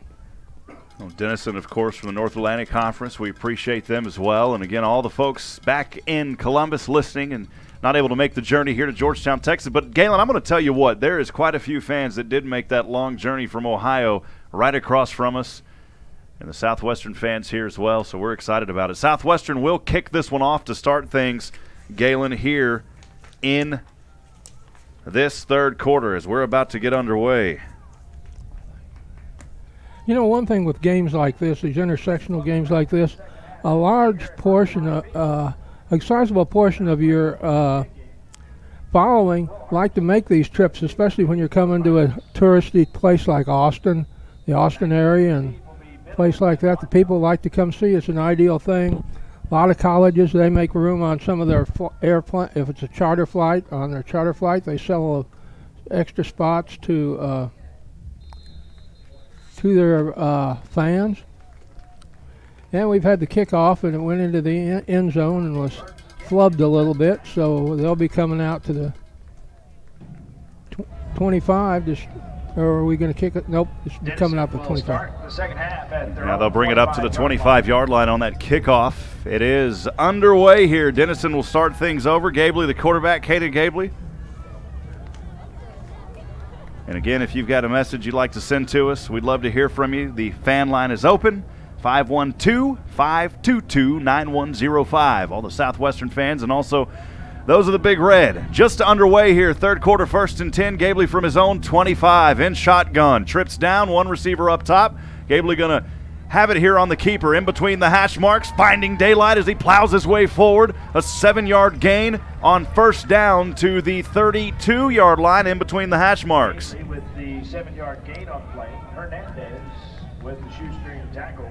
I think looking back at the results of the first half, the latter stage of the first half, if I was Denison, I'd just try to keep running the ball because they've had a lot of success running the ball with their quarterback and with Minton. Minton kind of looks like a locomotive when he gets out there and starts going straight ahead. 2nd down and 3 from his own 32 is Gabley. The handoff here in the back will have enough for a Denison Big Red first down. Will be met by the linebacker, Christopher Crawford. It will be a Denison first down. That's a solidly built Mr. Minton there going into the line for the first down. 1 minute gone here in the third quarter of action. This drive, the 8th drive of the evening for Denison, started out on their own 20. 1st down and 10. Gabley has it on his own 37. In shotgun, 2 receivers to either side. Gabley with the back behind him. The snap into his hands, and he will hand off. And that back will be stopped right back at the original line where he started. It will be 2nd down and long, no gain. I think the defense had a pretty good idea that Mr. Minton was going to come charging through there on that play. Combination tackle by Smith and Crawford. Crawford and Smith on the tackle there for Southwestern. It'll be 2nd down and 10. The ball remains on the Denison 37. Gabley in shotgun, 2 receivers down, 1 up top, has a back behind him. 13:09 on the clock on a Saturday night. Pass over the middle, has his man on the far side, hash mark. What a grab right there as he dives over the 50. A nice play there by... We got a Southwestern player down too. The defensive back that made the play on the... And we have an official timeout on the field.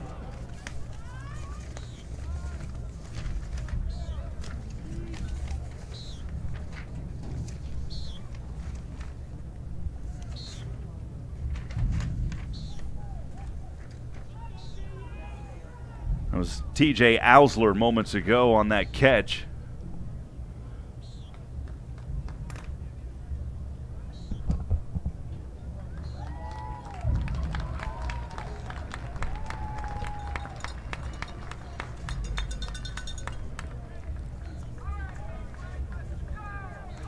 Injured player there, able to get up, Galen.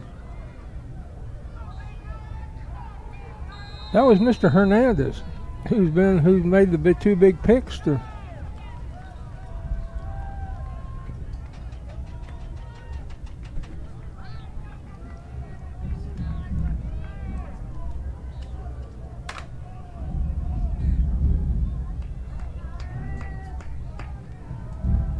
First down and 10 from the 45. Handoff here, and it may be close to a first down. They give him 9 yards on the near side hash mark. Tackle made by defensive back Joel Hipp. That was a well-designed play there for them. They had the man coming across for the outside handoff, coming across inside for the outside handoff, and then they just handed it off to Minton right straight up the middle. Minton doesn't need much of a help. Gabley in shotgun, 2 receivers high on a 2nd and 2 from the Southwestern 37. Makes his way forward, and that may be enough, and it is a first down for the Denison Big Red. The Big Red looks like they've kind of gone back to what was successful for them early in the game.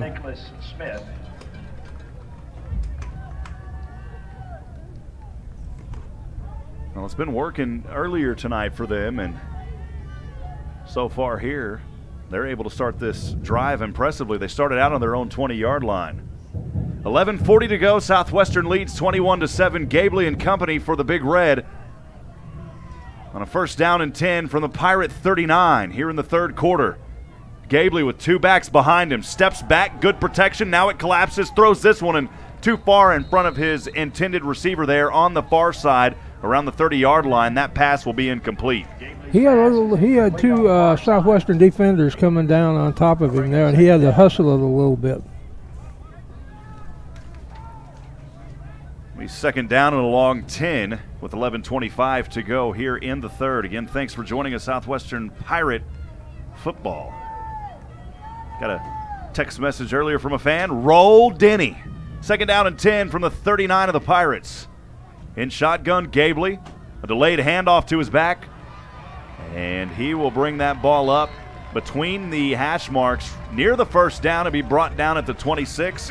It was Alex Minton on the carry. Minton, the tailback, doing damage again tonight. We got another Southwestern player down. And it's just going to be a temporary stinger there. Boy, you don't want to lose Josiah Minifield. These guys are getting out of here, you know, for the first time in full contact play for a full game. Of course, for the first time, they're having to work through a little bit. 11:10 to go. Southwestern leads 21-7 here in the 3rd quarter. 3rd and 2 for Denison. They've got it on the Southwestern 26. They're threatening in the red zone.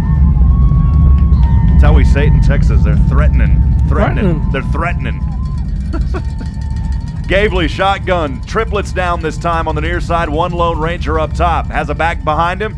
Gable going to hold it himself and dives forward, and an ankle tackle by Southwestern will only give him a gain of 1, but that's the one he needed for a Denison Big Red 1st down. And he'll get it up for the Denison 1st down. Christopher Crawford tackling for the Pirates. Chris Crawford there with the tackle, the 6-foot, 230-pound junior for the Pirates. Clock ticking, 10:23. Southwestern with that 21-7 lead, but now the Big Red threatening, knocking on the door of the red zone. 1st down and 10 from the Pirate 24. Man in motion from top. Instead, the handoff to the back behind him is Gable. And he will bring it up the middle for a gain of about 3 on the play. It was Alex Minton again. Gable's got a, if you notice out there right now, Gable's got a little bit of hitch in his step out there. I think he took a hit a couple plays back, and he's walking a little gingerly on that. 2nd down and 8. The ball now resting at the 21, market 22-yard line for Gable and the Big Red. In shotgun, trailing by 2 touchdowns, 14 points, trying to get in the end zone here. This one, a pass over to the outside, across the 20, the 15, spinning around, and he'll have the 1st down, still on his feet. And it's a 1st down for the Big Red.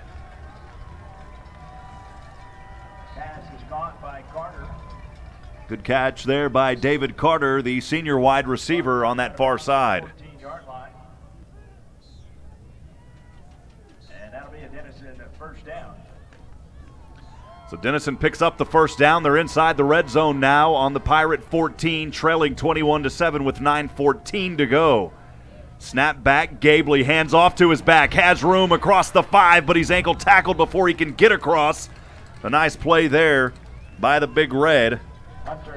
By the 28. And that is Hunter Biddle. We've called his name, the sophomore, several times tonight. Biddle with a nice run. It'll be 2nd down and 3 after a 7-yard gain on the Southwestern 8-yard line. 8:43 to go here in the 3rd quarter. Gable and company trying to punch the ticket in and cut into the Southwestern lead. Gable shotgun, 2 up. Hands off to his back, and it's Minton again, and Minton this time is not able to put a mint on it. He got turned around a little bit down there. He may be close to the 1st down, though, Galen. He'll make it down to the 4-yard line. And he did make it down to the 4, and that'll be a Denison Big Red 1st down. It'll be 1st down and goal from the Southwestern 4. 8:18 to go in the 3rd. This is a drive that started out on their own 20-yard line, Galen. They've been impressive so far. And they've had the ball for almost half the quarter.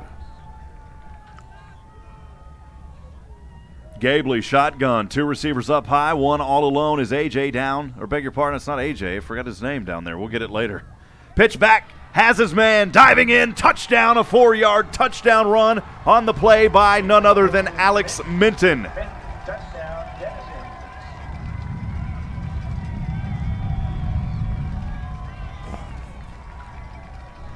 Well, one thing you can say, the Big Red weren't intimidated by Southwestern's comeback there in the second quarter. Minton making it look easy on that drive, had a few plays and got his team rolling.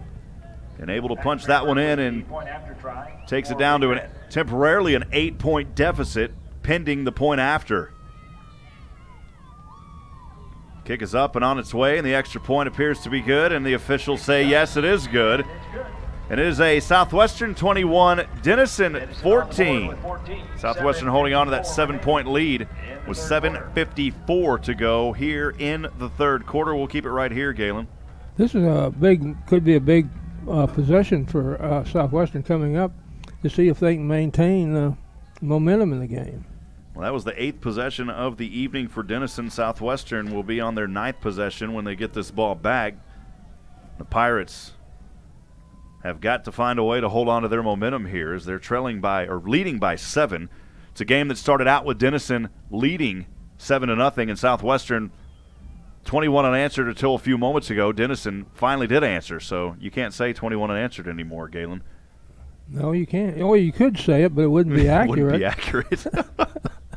You know, you can say just about anything you want these days, but that doesn't necessarily mean it has a real meaning. See, the words of wisdom from Galen Wellnicki up in the booth, friends. When Galen said, hey, I'd love to do color for Southwestern, I said, you betcha, partner. Joshua Harris delivering the stats from us. Appreciate it, Joshua. Minton, 90 yards on the ground. He's averaging 5.3, 2 touchdowns on the night. Set to receive this one back for Southwestern is Victor Winfield, as well as Austin Casea, the running back.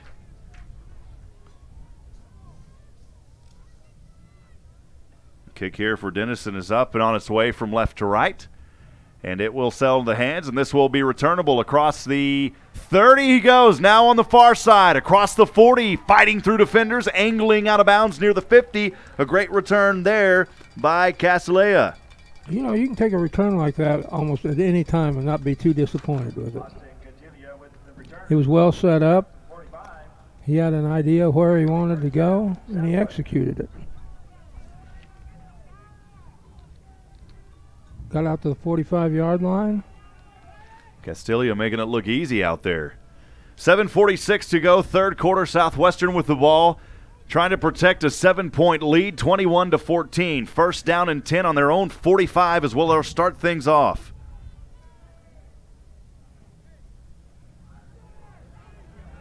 And here is Brandenburg on the near side, and Brandenburg will have a healthy gain of about 8 on first down into Denison Big Red territory.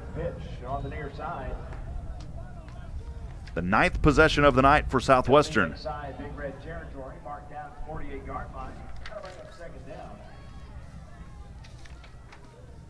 Southwestern on the near side hash mark. They'll give him 7. Second down and 3 from the Big Red 30-48. Hover keeps it, now tosses it back in the option to Brandenburg as he angles his way out of bounds near the 40. Pressured out, but another Southwestern Pirate first down will keep the chains moving here for the Pirates. If you were watching close on that play, you found one of the possible problems in that tight formation. Southwestern runs with a running back lined up almost on top of the quarterback. He took a step back and stepped on the foot of his running back there on the start of that play. 6:47 to go, third quarter. Southwestern nursing a 7-point lead, 21-14. First down and 10. The ball on the Denison 40. Hover here has protection, has the pass, and it's incomplete. Almost intercepted around the 27-yard line. The intended receiver there for Southwestern, number 84, Landry Bray, incomplete to Bray. There's a flag out on the play, though. We'll see what the call is here. Defense 95, 15 yards. Automatic first down. Penalty on the defense, 15 yards, will give Southwestern another first down and set them up in good field position. Galen, that was thrown in the backfield. I tell you what, they've learned to respect Heim, because he went out there on in the one direction. Everybody followed him, and that helped open up the pass route that time. Rosario Hernandez's family from California watching, giving him a shout out. We appreciate the Hernandez family. 6:36 to go, third quarter, 1st and 10. Southwestern threatening on the red zone now on the Denison 25. Hover keeps it on the option, angling to the inside. Hash mark still on his feet. Actually, it's over to Markel, and he will spin around for the touchdown. A 25-yard touchdown run. Wow, what a play by Southwestern. Coming up huge for the Pirates. It was Caleb Heim again. Heim on the dime, baby. Well, I tell you what, that evened things up real quick. 25-yard run for Heim. And the extra point kick is up and good. Here's point after try is up. And it's good. I thought there for a minute Hover kept that, Galen. And it was not. Heim had it. In the third quarter. He's got his timing down really good on those option pitches. He's waiting until just the very last second to unload the ball. That's got the defense kind of out of position.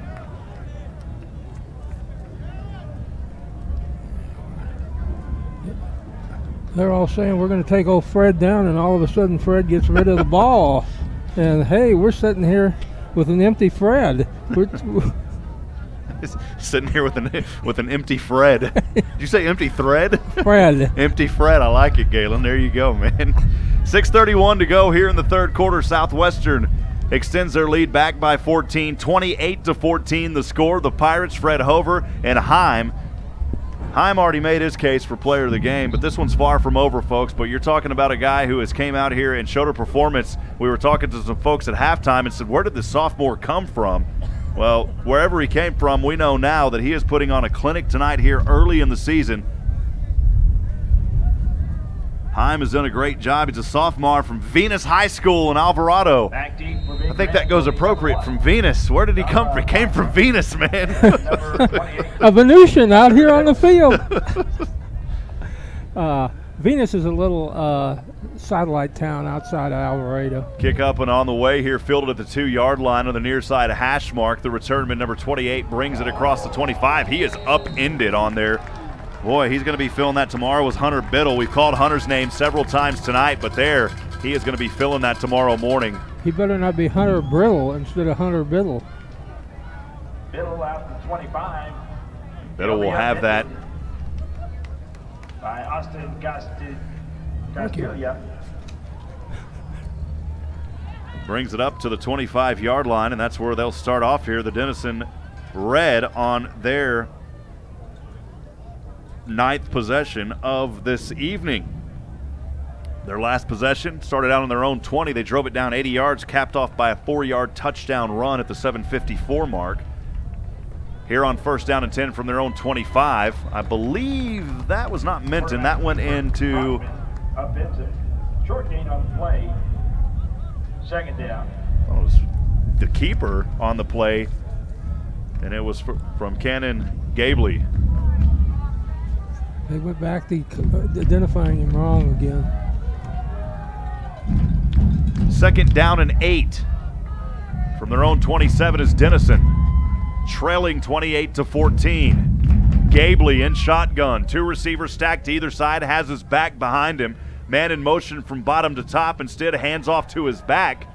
No, actually throws it, I beg your pardon. It was a nice fake, but instead he's going to be dropped in the flats for a loss. On that play was Aaron Robinson. On the far side. That actually is a running play. It was a backward pass on that. And we have an official timeout. Robinson's the one who made the tackle. The cornerback came up on him and made the tackle.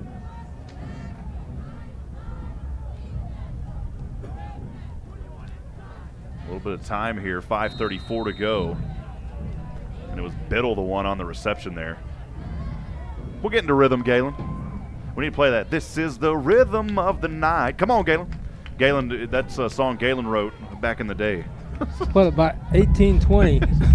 3rd down and 10. Ball remains on the 25 for Gabley and Denison in the shotgun. Stepping around on the far side, Hashmark throws to the inside wing and has his man and has the reception. It was David Weimer for the first down, and they'll move the chains on a 3rd down and 10 from the 25. Weimer has made some plays tonight for this Denison Big Red team. First down, Denison. Moments ago, he had 29 yards. His longest reception was 18. A good catch there, though, and adding to his totals tonight. 28-14 the score, 4:52 to go here in the 3rd quarter. On the near side, Hashmark is Gabley in shotgun. 2 receivers up high, 1 down low on the near side in front of us. A keeper by Gabley. He's got all day to run across the 50, angling to the inside Hashmark, and he'll be ran out of bounds around the 35. A big pickup there by Gabley. Boy, he found the daylight and took advantage of it. You know, it's easy to see the light whenever it's dark outside right now, Galen. He found the hole there on that inside, angled his way out, and a nice pickup on that play. Our old buddy Mr. Hernandez ran him out of bounds. And he will go out at the 33 of Southwestern. A drive that started on their own 25, now on the Southwestern 33, 4:19 to go. 2 backs behind Gabley this time. Hands off to his back and crosses over the 30 a few yards on that pickup. It was Alex Minton on the carry. Minton with the carry into the 4 line. minutes to go here in the 3rd. Southwestern 28, Denison 14. 2nd down and 7, a 3-yard pickup. That'll move the ball to the 30-yard line on the near hash mark. As Denison breaks out of the snap. Gabley in shotgun, has his back behind him. 2 receivers to either side. 2nd down and 7 from his own 30, man in motion from bottom to top. And instead throws this one in between the marks at the 23. The reception there by Weimer. And that will move the chains again. An impressive drive here by the Denison Big Red. Hurry up offense. Gabley hands off to Minton, and Minton tries to push it up the middle. And he will pick up 2 on the play. It'll be 2nd down and 8. Down in the backfield with a short gain. I'll bring up 2nd down. Well, you want your power running, you put that in the hands of Minton. We've seen Denison sub him in and out quite a bit tonight. Also seeing Darrell out there as well, who's came in and out on this game several times. 2nd down and 8, threatening, knocking on the door of the red zone at the 21 of the Southwestern Pirates is Gabley and company. Snap back, gonna tuck it here and throws, and almost a one-handed grab. It would have been back at the original line of scrimmage. His intended receiver on that play was C.J. Davis, the tight end. Incomplete. This is another time for the defense to 3rd and long. This is time for defense to come up and make a big play. 2:43 to go, 3rd quarter. 3rd down and a long 8. You've got it right on the money, Galen, if Southwestern defense can try to get a stop here. On the 21-yard line of the Pirates is Gabley. Triplets stacked up to his left. Steps back, had a man in the backfield, and he is going to get slammed from behind. What a play right there by Hayden Smith, the junior, coming up with a sack in the backfield. I think everybody in the stadium could see that play coming except Gabley. Having the guy come up and just take him down from behind. Yeah, Gabley had no idea that that was behind him.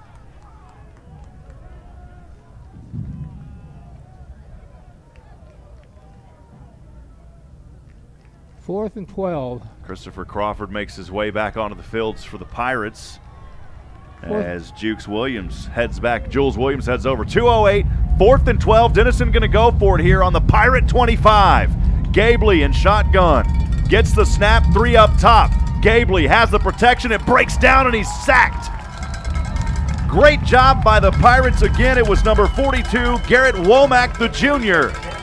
And a turnover on downs. The Southwestern defense, as you said they needed to, Galen, they were able to hold. They're playing like a winning football team right now. They're doing what they need to do to be successful. drive that started on their own 25 ended around that same mark back on the Southwestern side of the field. The Pirates will have the ball back here with a 14-point lead, 28-14. And Southwestern on their 10th possession of the evening. Fred Hover this time, tight formation as his receivers, 2 of them to his left as Hover will go from right to left. Man in motion, and he hands off to that man in motion. Coming around to the near side, tries to dart his way back in, and he'll be brought down. A nice job there by the defense of Denison, and the carry there by Markel Henderson. Short gain on the play. I'll bring up 2nd down. That's a good play. That's a good play out of the formation at Southwestern, because that inside runner to take a handoff and go wide just keeps the defense honest. They can't just clog up in the middle and watch for hover or for the option play. And we got another player hurt out on the side. I think it may be a cramp the way he's acting out there. While we're waiting here, we'll go over some more of these sponsors here. The gold sponsors for Southwestern University in the 2018 season. CJ's Catering. Hey, we just had their food. It was amazing. They're up here in the box tonight. Double Dave's Pizza, Primerica Financial Solutions, R Bank, Randolph Brooks Federal Credit Union, Schloschke's, Austin Eatery, South Star Bank, St. David's, Georgetown Hospital, Texel Credit Union, and Turner Speed Real Estate Group. That's your Southwestern gold sponsors for the 2018 season. Thank you so much for your support of Southwestern Pirate football.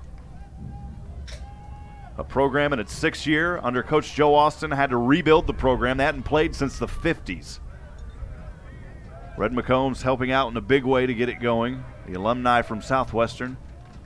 2nd down and 5 for Hover and the Pirates.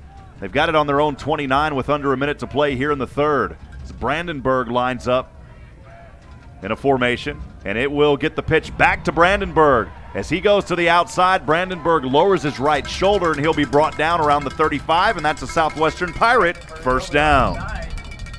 You don't pick up enough. Brandenburg making a name for himself early in this season in this first game. We've called his name several times here this evening.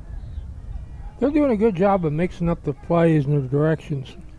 Brandenburg from Spring, Texas, went to Concordia Lutheran High School. 1st down and 10, the ball now at the 35 for Hover and the Pirates. 2 receivers on the near side, 1 up top.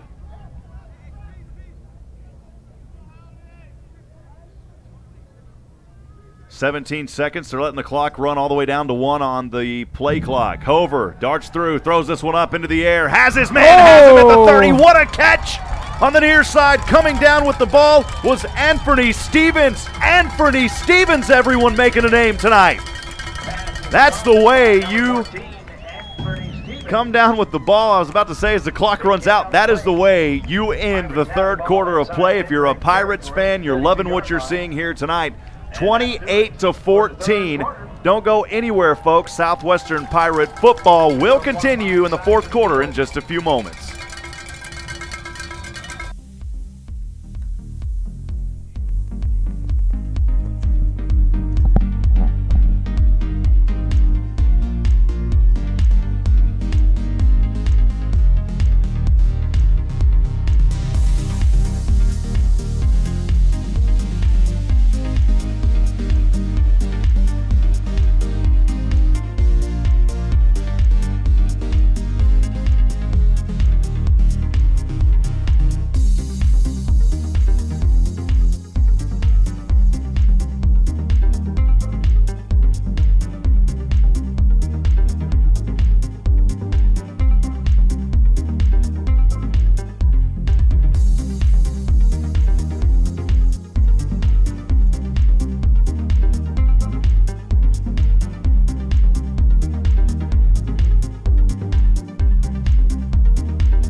Back in action here, 4th quarter about to get underway from Georgetown, Texas, Birkelbach Field. Rob Hipp alongside Galen Wellnicki. Thanks for joining us for Southwestern Pirate football here on the SHNSports.com broadcast network. The Pirates, after that catch a while ago by Anthony, 1st down and 10, and they've got the ball on the Denison 32. Hover's going to keep it here as he tries to dart towards the outside, and no gain on the play, maybe one. We'll see what they do there on the keeper. He'll be tackled at the line of scrimmage by Weisenmayer. The clock running here. Southwestern's just going to choose some clock, as they should, Galen. I tell you what, it's they need to put an alert out there. Hipp just came back into the game, so that's when you sound the red alarm. Whoop, whoop. Got to keep an eye on Hipp tonight. 2nd down and 10. No gain on that previous play. Southwestern on the Denison 32. 14-20 to go here in the final. Hover keeps it on the option. Tucks and runs. Angles outside the 30 on the far side, or actually on the near side. And Hover with the quarterback keeper. Semi-healthy gain. 4-yard gain. I think A nugget. I think the defense had their eye a little bit on Hipp that play. 3rd down and 6, Galen, is where he'll sit. So a pickup of just a few there for Hover. I think we're in 4-down territory unless they want to just work on the field goal here for 4th down if they don't make it. Denison picking up some yards on offense in that 3rd quarter. Southwestern with 3:07 total. Denison now at 269. 13 minutes and change going. Ooh. Over the top has his man. It is Markel Henderson, and he will go down and score the touchdown. A 28-yard grab for the Pirates across the middle. Markel Henderson, the running back, coming alive for the Pirates. Tell you what, they're just about ready to make Denison walk the plank, I think, to fall into Pirate terminology. 28 yards for number 21, Henderson, at the 13:31 mark here on a Saturday night. Southwestern tries to extend it to 35-14. The kick off the toe, and the kick is good. The perfect point after kicking tonight continues for Luke Fierst. 35-14 your score. Southwestern in a commanding lead now. Denison came out of this first half, Galen, in that 3rd quarter. Looked like they were poised to make a little bit of a run back. Got it to within 7, I believe. And then Southwestern just put the change on again here, and they've started to take control. 2 unanswered touchdowns now for the Pirates, Galen. One, two, three. And they're showing right now, they're showing signs of what you need to do to be successful. I think I've said that before, but you know, you've got to be able to respond to the challenges when the opposition presents itself to you. And fans from Newark, Ohio cheering on their Denison team tonight, saying let's go to the coach. Appreciate the messages. Excellent quality broadcast. Enjoying from Michigan over the national broadcast of Michigan versus Notre Dame. Go Big Red. Katie Knorr from Birmingham, Michigan, mom of number 22, Tristan Knorr. Thank you for tuning in tonight and joining us here on SHN Sports. I'll tell you what, we like you people from the opposing schools because we like to see that you're interested in your teams, and Absolutely. That's what this is all about. And the Denison kids, we've seen them here today before the game, a respectful group of young men. This kick on the way on the far side, hash mark across the 30, diving his way down to the 35. As Galen, I was running out of breath on that call. Nothing exciting. I mean, I wasn't trying to be exciting. It was just an ordinary Hey, Rob, you got to get into the game, you know. Oh, my goodness. And they will be down around the 34. They'll mark him down at the 34. No, I've got to respect anybody that can make a routine kickoff return exciting. I was just out of breath, man. 10th possession of the night for Denison. They'll start out on their own 34-yard line. It's a little bit better than their last possession out on their own 25. It's Cannon Gabley trying to get his team back in this one here, but they're running short on time with 13 minutes. Gabley will hand off to his back up the middle. He'll be stopped on the far side hash mark into the hands of Alex Minton yet again. Tackle made by Robinson. Robinson with the tackle. Aaron Robinson, the junior. Robinson, the defensive back from Spring, Texas. That's just a little short journey. You know, a lot of the Southwestern players, Galen, from the Texas area, you're talking about a state that you drive all day and you're still not out of it. You can ask Carl about that when we covered some alumni games in El Paso, Texas, man. Seemed like we drove all night last night coming back from Abilene. Hey, man, we were in the van cruising back from – it's only a 3.5-hour drive. Back in action here, 2nd and 5 From their own 39 is Denison. 12:55 to go in the game, trailing 35-14. Gabley in shotgun, 2 receivers down as he steps near the 30, chased down and tries to drop this one over on a screen. I don't think he meant for it to be a screen, but that's what the play turned into, and it's incomplete.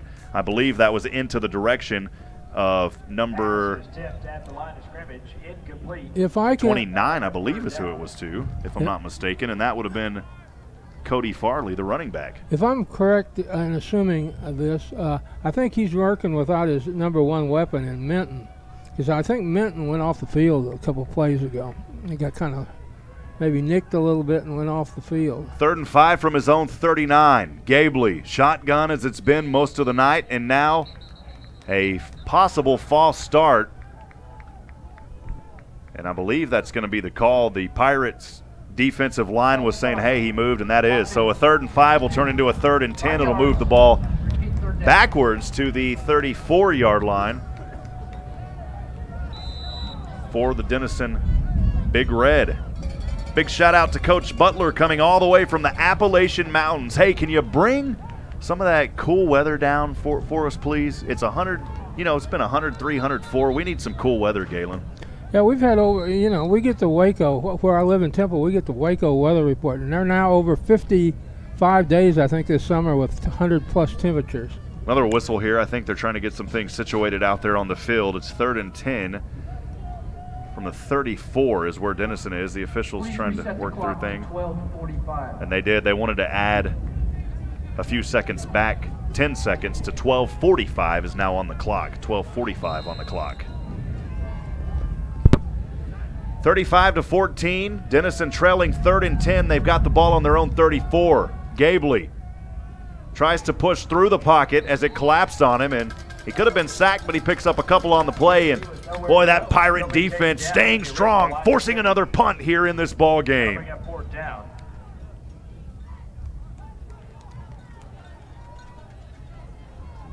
Brandenburg back to receive. Punt is up on the way here on a 4th and 8 from the 36. Brandenburg will fair catch it just inside the 30 on the far side, in between the hash mark and the out of bounds. And that's where Southwestern will have their 11th possession of this night here. 12:18 to go. Thanks for joining us in this opening game on SHN Sports for Southwestern football. It's our joy, honor, and privilege, Galen, as you said earlier, not only to bring these games to the fans here at Southwestern, but also for the teams that can't make it. So, again, a special shout out to those in Ohio and abroad cheering on their Denison athletes tonight. You got to be proud of a team that plays good football like they do. They've got a good following. And I tell you what, there haven't been any cheap shots out there tonight. It's been a good, clean football game. Pirates have it 1st and 10 from their own 29. This will go to Brandenburg as he tries to dance his way to the near side. Boy, he is plowed down and luckily hops right back up. Brandenburg a gain of 2 on the play. I think Brandenburg's got pretty used to that sideline there. He's got hit out a few times on that sideline. Griffiths there with the assist on the tackle. Miller with the initial hit for Denison. 2nd down and 8 for the Pirates on their own 31 here on the near side hash mark. 11:44 to go. Pirates 35, Denison 14. Hover in the shotgun, and he just ran into the back of his own man and others as Brandenburg trying to make a block for him, and he kind of dodged around the side of him. And that'll be a loss of 1 on the play, maybe no gain. Did he get back to the original line of scrimmage, Galen? I think they marked it there. It's Jordan Lobel coming up there making that tackle, the nose tackle. Brandenburg will head over to the sideline, and a host of other players as substitutions occur here for Southwestern. One of those coming back out there onto the field is Landry Bray, who we've talked about a little bit tonight. 11 minutes to go. Southwestern leads 35-14. 3rd down and a long 10 on their own 29-yard line. They haven't been able to move it yet on this possession here on the 11th one of the night. Hover tried to go for the option. He's going to just have to tuck and take the sack at the 19. A great job there. Coming up for Denison was Tristan Noer there. Great job by the linebacker. If you didn't know her, you know her now. I'll tell you that. That was a nice spot coming in there, Galen.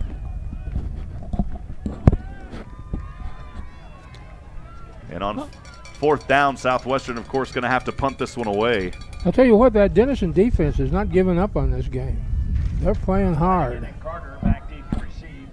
10-yard loss on that sack. Southwestern set to punt this one away. Keys will punt this one up, and it is, I don't know if it was partially blocked or what, but it's going to go short, and that will be excellent field position for Denison. It does take a little bit of a roll for Southwestern, but not much, to the 41-yard line. So Southwestern, after starting on their own 29, not much of a gain yardage there, only 20 yards on that punt. And Denison, for the 11th time tonight, will take over here on their own, I beg your pardon, on the Southwestern 41. Still got time here, folks. 35-14, anything's possible. Denison, though, has got to make some plays, and they've got to score a touchdown here. They've got to do something here within about the next 2.5 minutes to make the situation reasonable. This is the second time tonight they've started in Southwestern Pirate territory. Gabley in shotgun, trips, or beg your pardon, 2 receivers on the near, one Lone Ranger all alone up there. Now he's got an empty backfield. Gabley is being chased down by Hayden Smith, and eventually, as he angled to the outside, he was brought out of bounds by Smith. A gain of a few on the play. It'll be second down and long with 9:48 to go, trailing 35-14. It's a great job there by Smith, the linebacker, able to chase him down and not allow more than just 3 yards. It'll be second down and 7. Gabley will have it on his Southwestern 41. Trips down on a near side. One receiver up top on the 40. Gabley stands with his right foot at the 43. Gets the snap, steps back, has a man wide open at the 30. On the near side, he's brought down by a host of Pirates. And it was Webster, Malik Webster, the senior, with the grab. Get down close to the goal. He's got his prime weapon in there, and Minton's back in the game again. Back in hurry-up offense, 1st and 10 on the Southwestern 28. Gabley throws, slings it from the right arm and his right shoulder to his man out of bounds. It was Weimer near the 20-yard line. Pass caught by Weimer on the far side. Close to the first down. He'll be short by a couple. Moves the ball to the far side hash mark, now in the red zone at the 20. Second down and a short 2 with 9 minutes to go. Gabley quickly has it. Chase down. Gabley didn't see him. Coming snuffed in the backfield. What a sack right there by Southwestern. It was Chris Crawford coming up. I'll tell you what, there's been several plays where they've come in from the blind side and just rattled him a little bit. It's rattled his body. We've seen Crawford get back there a couple of times tonight. He does it again.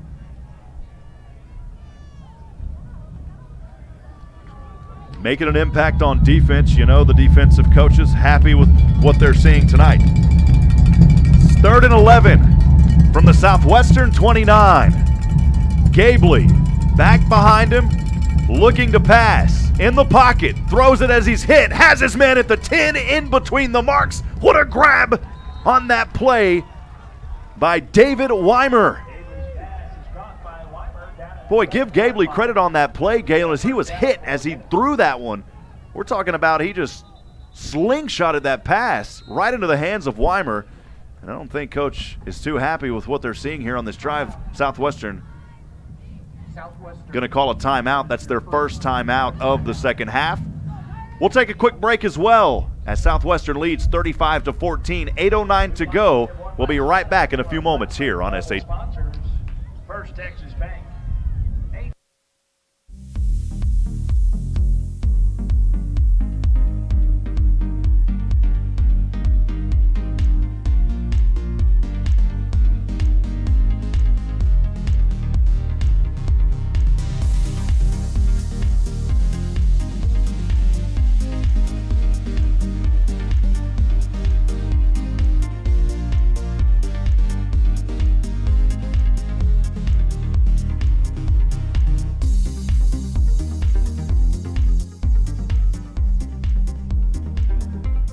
Back in action from Birkelbach Field here in Georgetown, Texas. Rob Hipp alongside Galen Wellnicki.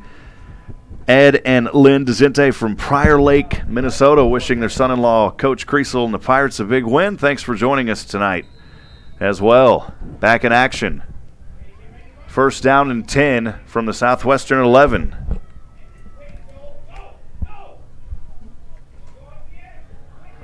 As Gabley dumps it off to his man C.J. Davis, and Davis incomplete. Great job there on the defense by Southwestern. Coming up and making the play there was Robinson.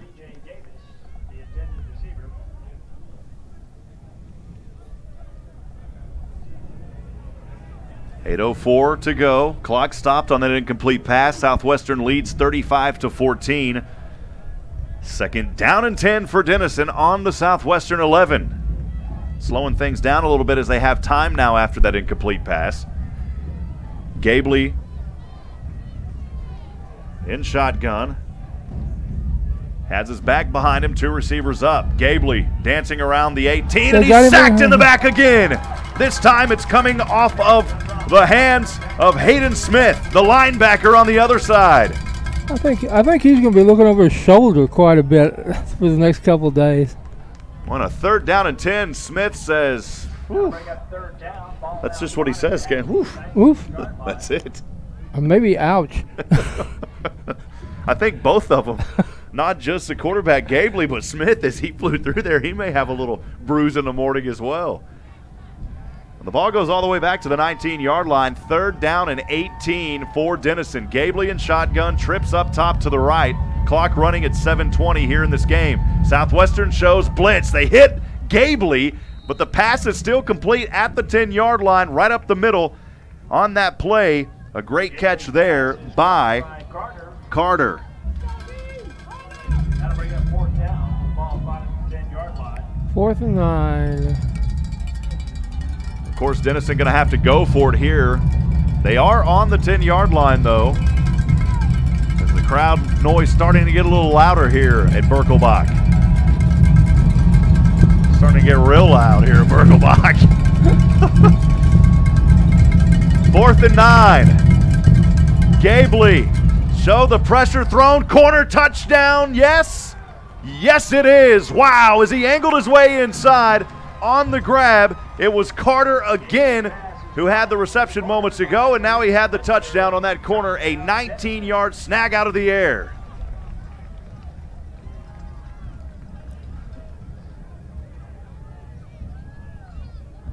At the 6:34 mark here in the 4th quarter,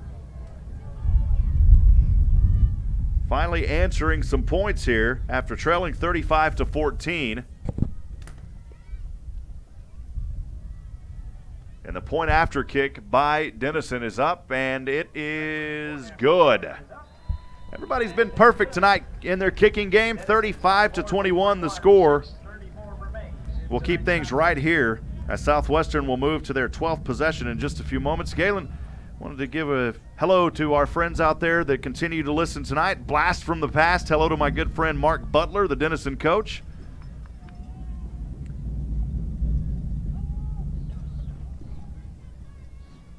Someone saying Minton can't stop eating. I agree with that. Minton has had a great night tonight.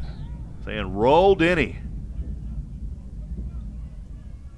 Other folks letting us know about how they're going from Denison and all the support they have there in the community.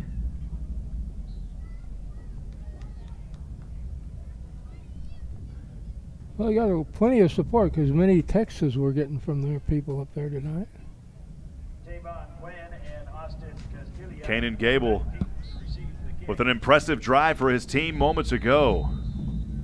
Shout out to Coach Austin, his uncle up in Minnesota, joining us this evening. Onside kick recovered by Southwestern. It is an onside kick, and Southwestern able to fall on it. We knew that we were going to see that. And Southwestern will hold here with 6:33 to go. They'll get the ball back for their 12th possession of the night. Galen, so far, things started out slow, but the Pirates really showing us what they can continue to do on that offensive end. This was a Southwestern Pirate team last year that had some impressive numbers. And tonight, still looking good. They normally average around 500 yards of total offense.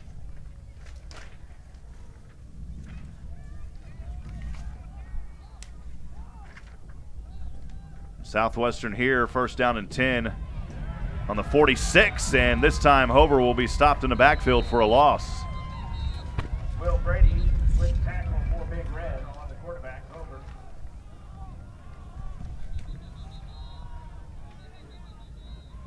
Tackle for loss on the play. Timeout. And a whistle here and a timeout called on the field with 6:15 to go in the ball game. 35-21 your score. Southwestern will have second down and 10. We'll keep it right here, Galen. Plays like that's one of the reasons why Southwestern doesn't have quite as many yards as you'd figure they would tonight, because there's been quite a few losses. Well, Southwestern matching their point totals from last year. They averaged close to 35 a game. They're at it right now, and they allowed 25 a game last year. So they're right on target for where they went last year. You know, of course, finishing third in the ASC against the top 2 teams in the nation. As we've talked about all week, that's something that normally you wouldn't be too proud about, but when you're playing against the top 2 teams and it's only your second year in a new division, or first year in a new division, that's not too bad. Coming off of that 2016 SCAC championship, playing in the ASC for the first time last year, and looking to do bigger things here. A program that's rebuilt. And, you know, when you first start out, you don't have the seniors and the juniors and all those players. You just got to tell kids, hey, come build something and be part of something great. Second down and 17 for the Pirates. They've got it on their own 47 after that sack. Hover has it, and he will hold on to it. Tries to dodge through defenders in between the hash marks, and he'll be pushed forward to the 49. Hover with the quarterback keeper. Lowell making the tackle there on the initial hit. Once again by Will Brady. Brady also there assisting. 6:17 to go. There's a clock stop. Southwestern 2 timeouts, Denison 2 timeouts, and now a timeout is called here by Denison.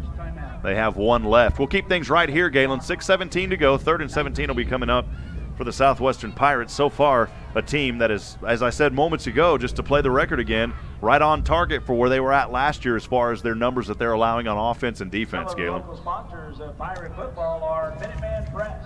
Want to give a shout out as well to our silver sponsors here at Southwestern: Antioch Georgetown, Chick-fil-A, Georgetown Commercial Properties, the Georgetown Shirt Company. The bronze sponsors: BC Creative, or Be Creative, beg your pardon, Boomtown Escapes, Chisholm Trail Pediatrics, the City of Georgetown, Don Hewlett Chevrolet, Eagles Wings Home Services, Gary Brown, CPA, Georgetown Title, Hillstone at Wolf Ranch Apartments, John F. Lewis CPA, State Farm, Featherstone Agencies, and Upstream Investment Partners. Thank you for your generous support of Southwestern Pirate football. You know, we couldn't do what we do without Southwestern, and Southwestern couldn't do what they do without the sponsors. So it all trickles down, and it most importantly helps promote these athletes. 6:19 to go, 3rd and 15. Southwestern has it on their own 47. Hover empty backfield this time. And at first looks like he's going to run. Now he's going to pass incomplete around the 43-yard line on the near side. His intended receiver on that play was A.J. Daniels. We talked to A.J. in the press conference. He is a big man out there, Galen. Good-sized fellow. 6'4", 215, 225, whatever he is. Nice, 6'4", 220 senior. 4th and 15. Southwestern going to punt this one away. 2 back to receive around the 15 for Denison. Here at the 6:15 mark. The punt is on its way. This one a lot better than the last one. It'll settle at the 20. Fair caught right at the 20, just on top of the numbers here on the near side. This is going to be a very key possession for Denison. Denison on their 12th possession of the night upcoming here with 6:10 to go, and you're right. They've got an opportunity to stay in this game still. They've got 1 timeout remaining, Galen. They've got to score quick, and they've got to get an onside kick. I mean, they've got a lot to do here, but, hey, there's still time on the board, and when you've got 6 minutes and a timeout, the problem now is you've got to drive it 20 yards. Kanan Gabley in shotgun on a 1st and 10 from his own 20, and Gabley completes the pass on the far side hash mark to Marston. Pass is caught on the far sidelines by Mitch Marston. 5-yard gain. That'll bring up second down. Kanan Gable steps back, throws over the middle, and a great defensive stop that time by Robinson for Southwestern. The intended receiver was Marston again, and it's incomplete. Broken up by Aaron Robinson. And I think the intended receiver felt like he may have been interfered with, just judging by his reaction. There is a flag out there, Galen, around the 35, and that's what it looked like from up here.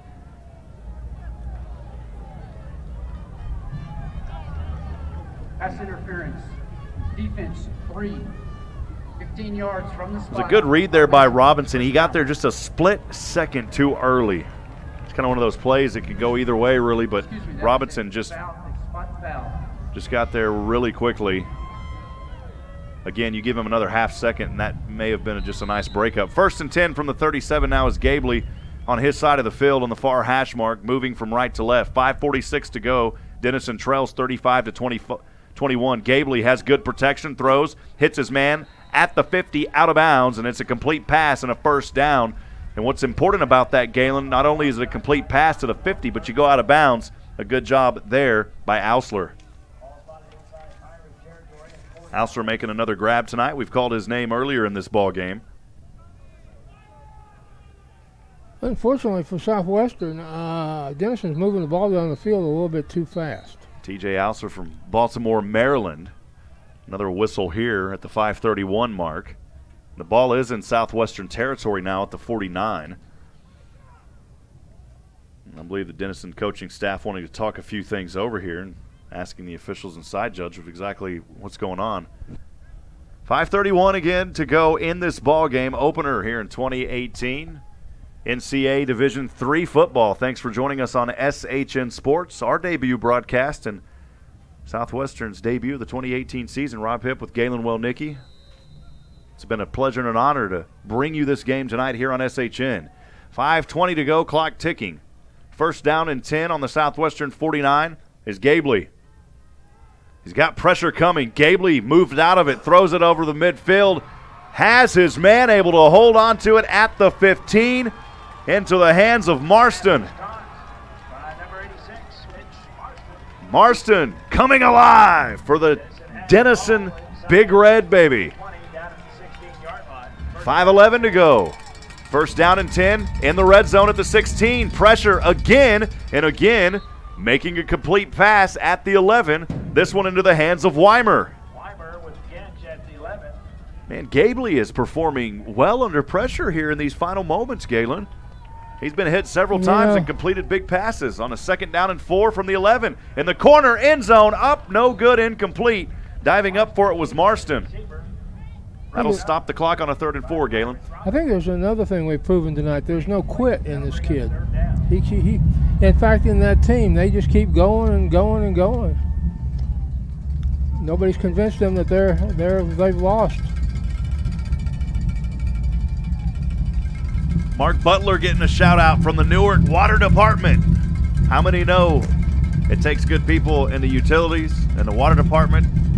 You got to drink. Thank you, guys. 3rd and 5 from the 11. Denison trailing 35-21. Gabley showing pressure again on him. Throws corner. That one incomplete. Broken up on the play by Southwestern.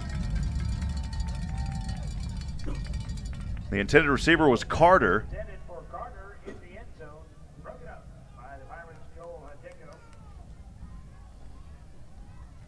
Denio breaking that up on the play, and it's going to be 4th down and 5. So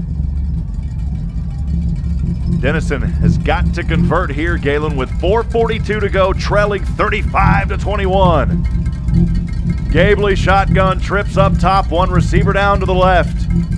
Gabley gets the snap, steps back, throws in the flats, has his man.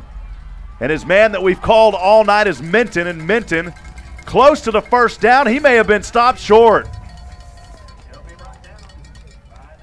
He is just a hairline fracture short. It will be Southwestern Pirate football.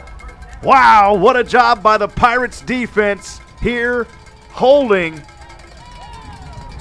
as Denison was driving inside the red zone. An impressive drive by Denison, but it stalls, and the Southwestern defense keeping it real again here, Galen. And right now, you got to keep from making any mistakes down here right at this point. A turnover would not be good. Well, we got a nice tackle graphic up there on the screen down there, I saw. Yeah, it's on the scoreboard. 4:34 to go. First down and 10 for Hover and the Pirates. Only problem is they're backed up to their own 7-yard line. Hover dancing around. He'll tuck and run. Still powering his way through. Hover on his feet across the 30. Hover has room at the 40. Hover being chased down, angling to the inside. Hover at the 25, and he's finally brought down. What a run by Hover, baby! Putting the pedal to the metal and coming down. Quarterback Frederick Hover with the carry. Hover with the carry. Flanagan finally able to bring him down.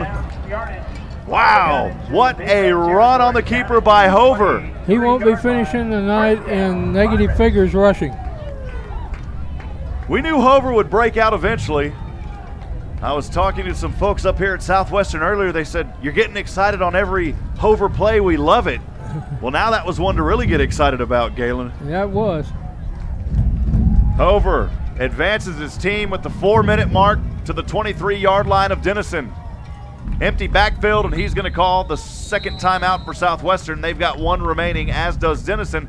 3:56 to go here in this ball game. We'll step aside and take a quick break. Don't go anywhere, folks. Southwestern football on the SHNSports.com broadcast network will continue in just a few moments.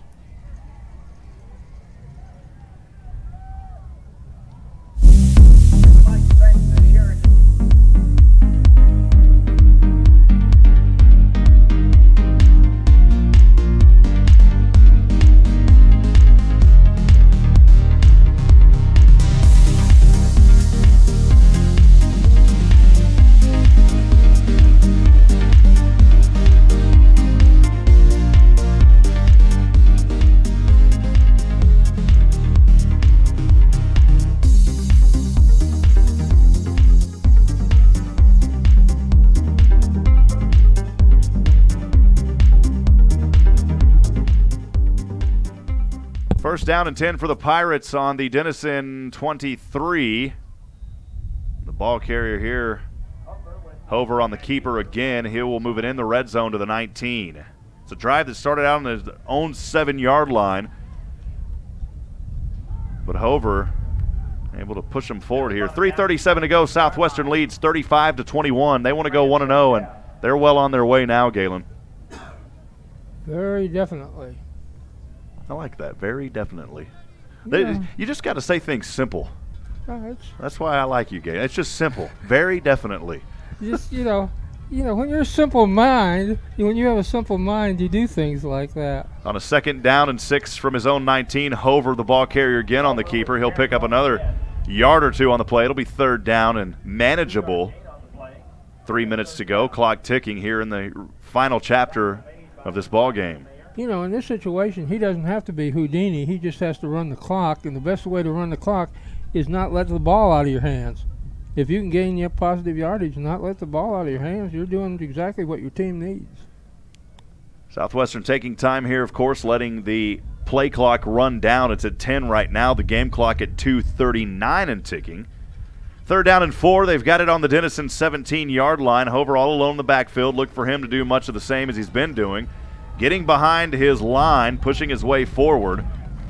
Nice block up front there by the offensive lineman James Smatt from All Saints Episcopal School. And that's going to be another first down. And, man, give Smatt credit there as he gave Hover some room, pushing him forward. First down for the Pirates. You know, you get into it. This is a beneficial selfishness. Because what your selfishness by not getting rid of the ball, sharing the ball, you're putting your team within a position to where the other team can't do anything. Because they can't do a thing without the ball. And taking advantage of the clock. The clock's in your favor right now. You're running it down. There is an injured Denison player on the field. We'll keep things right here. Galen, been an impressive one so far. Denison came out looking like they were going to take things rolling here as they led 7-0 to start this ball game. Southwestern, though, going on a roll and still holding on to a commanding lead with 2:10 to go. Denison, though, some impressive moments in this ball game. Southwestern, just a lot of firepower here tonight in this one. I think in this game, too, as we have gone along, a lot of these players that have gone down may have had cramps, because it's been a long game, a hard-hitting game. A lot of energy out there. It was a 7 p.m. kickoff. The temperature in the 90s here in Central Texas, close to that century mark. And we'll wind down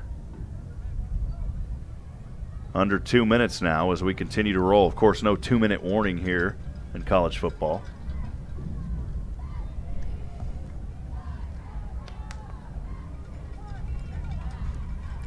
Clock at 1:46 on the game. The play at 14. Hover and shotgun all alone. Look for another keeper here on a 1st and 10 from the Denison 12. Getting behind that powerful line, and they continue to allow him to push forward.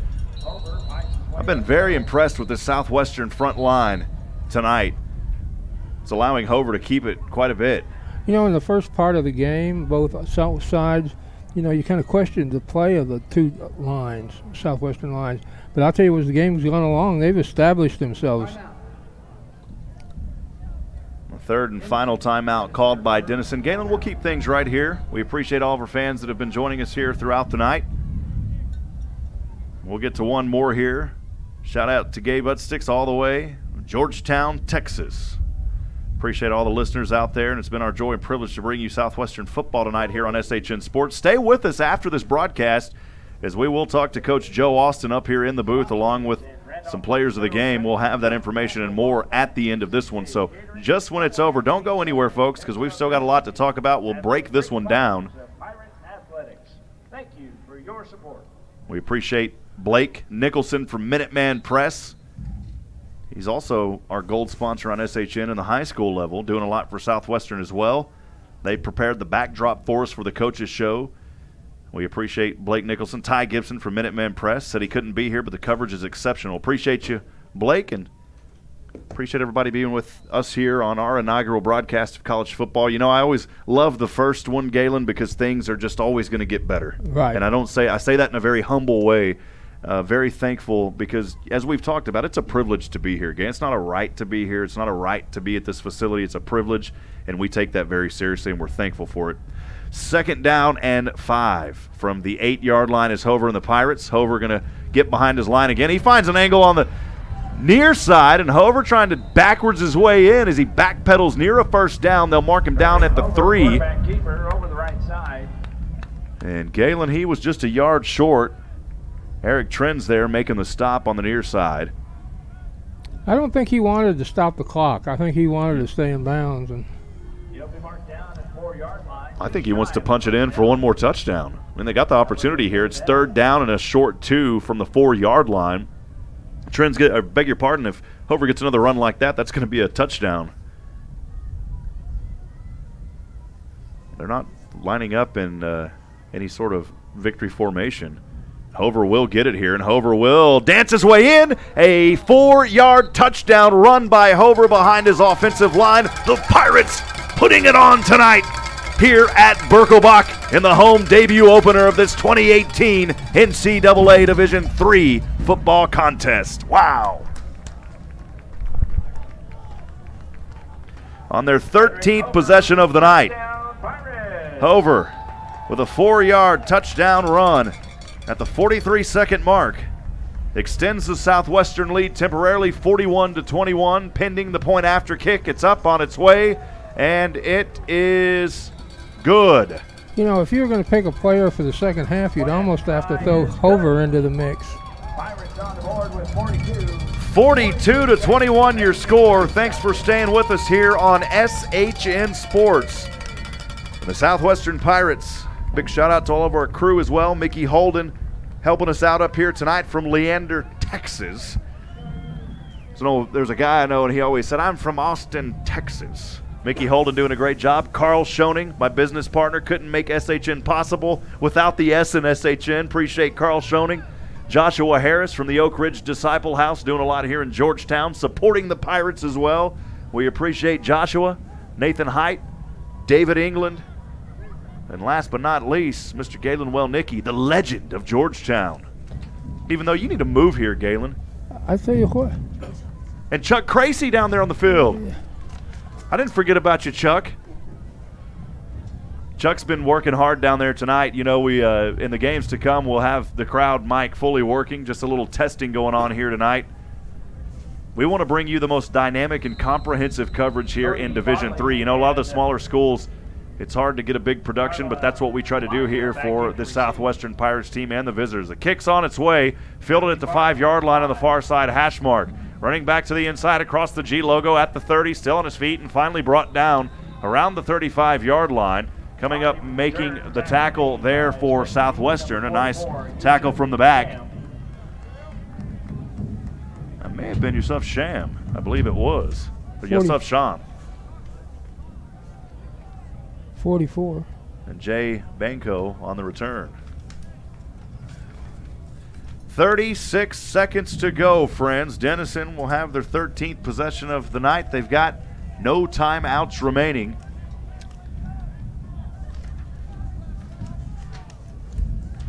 Kanan Gabley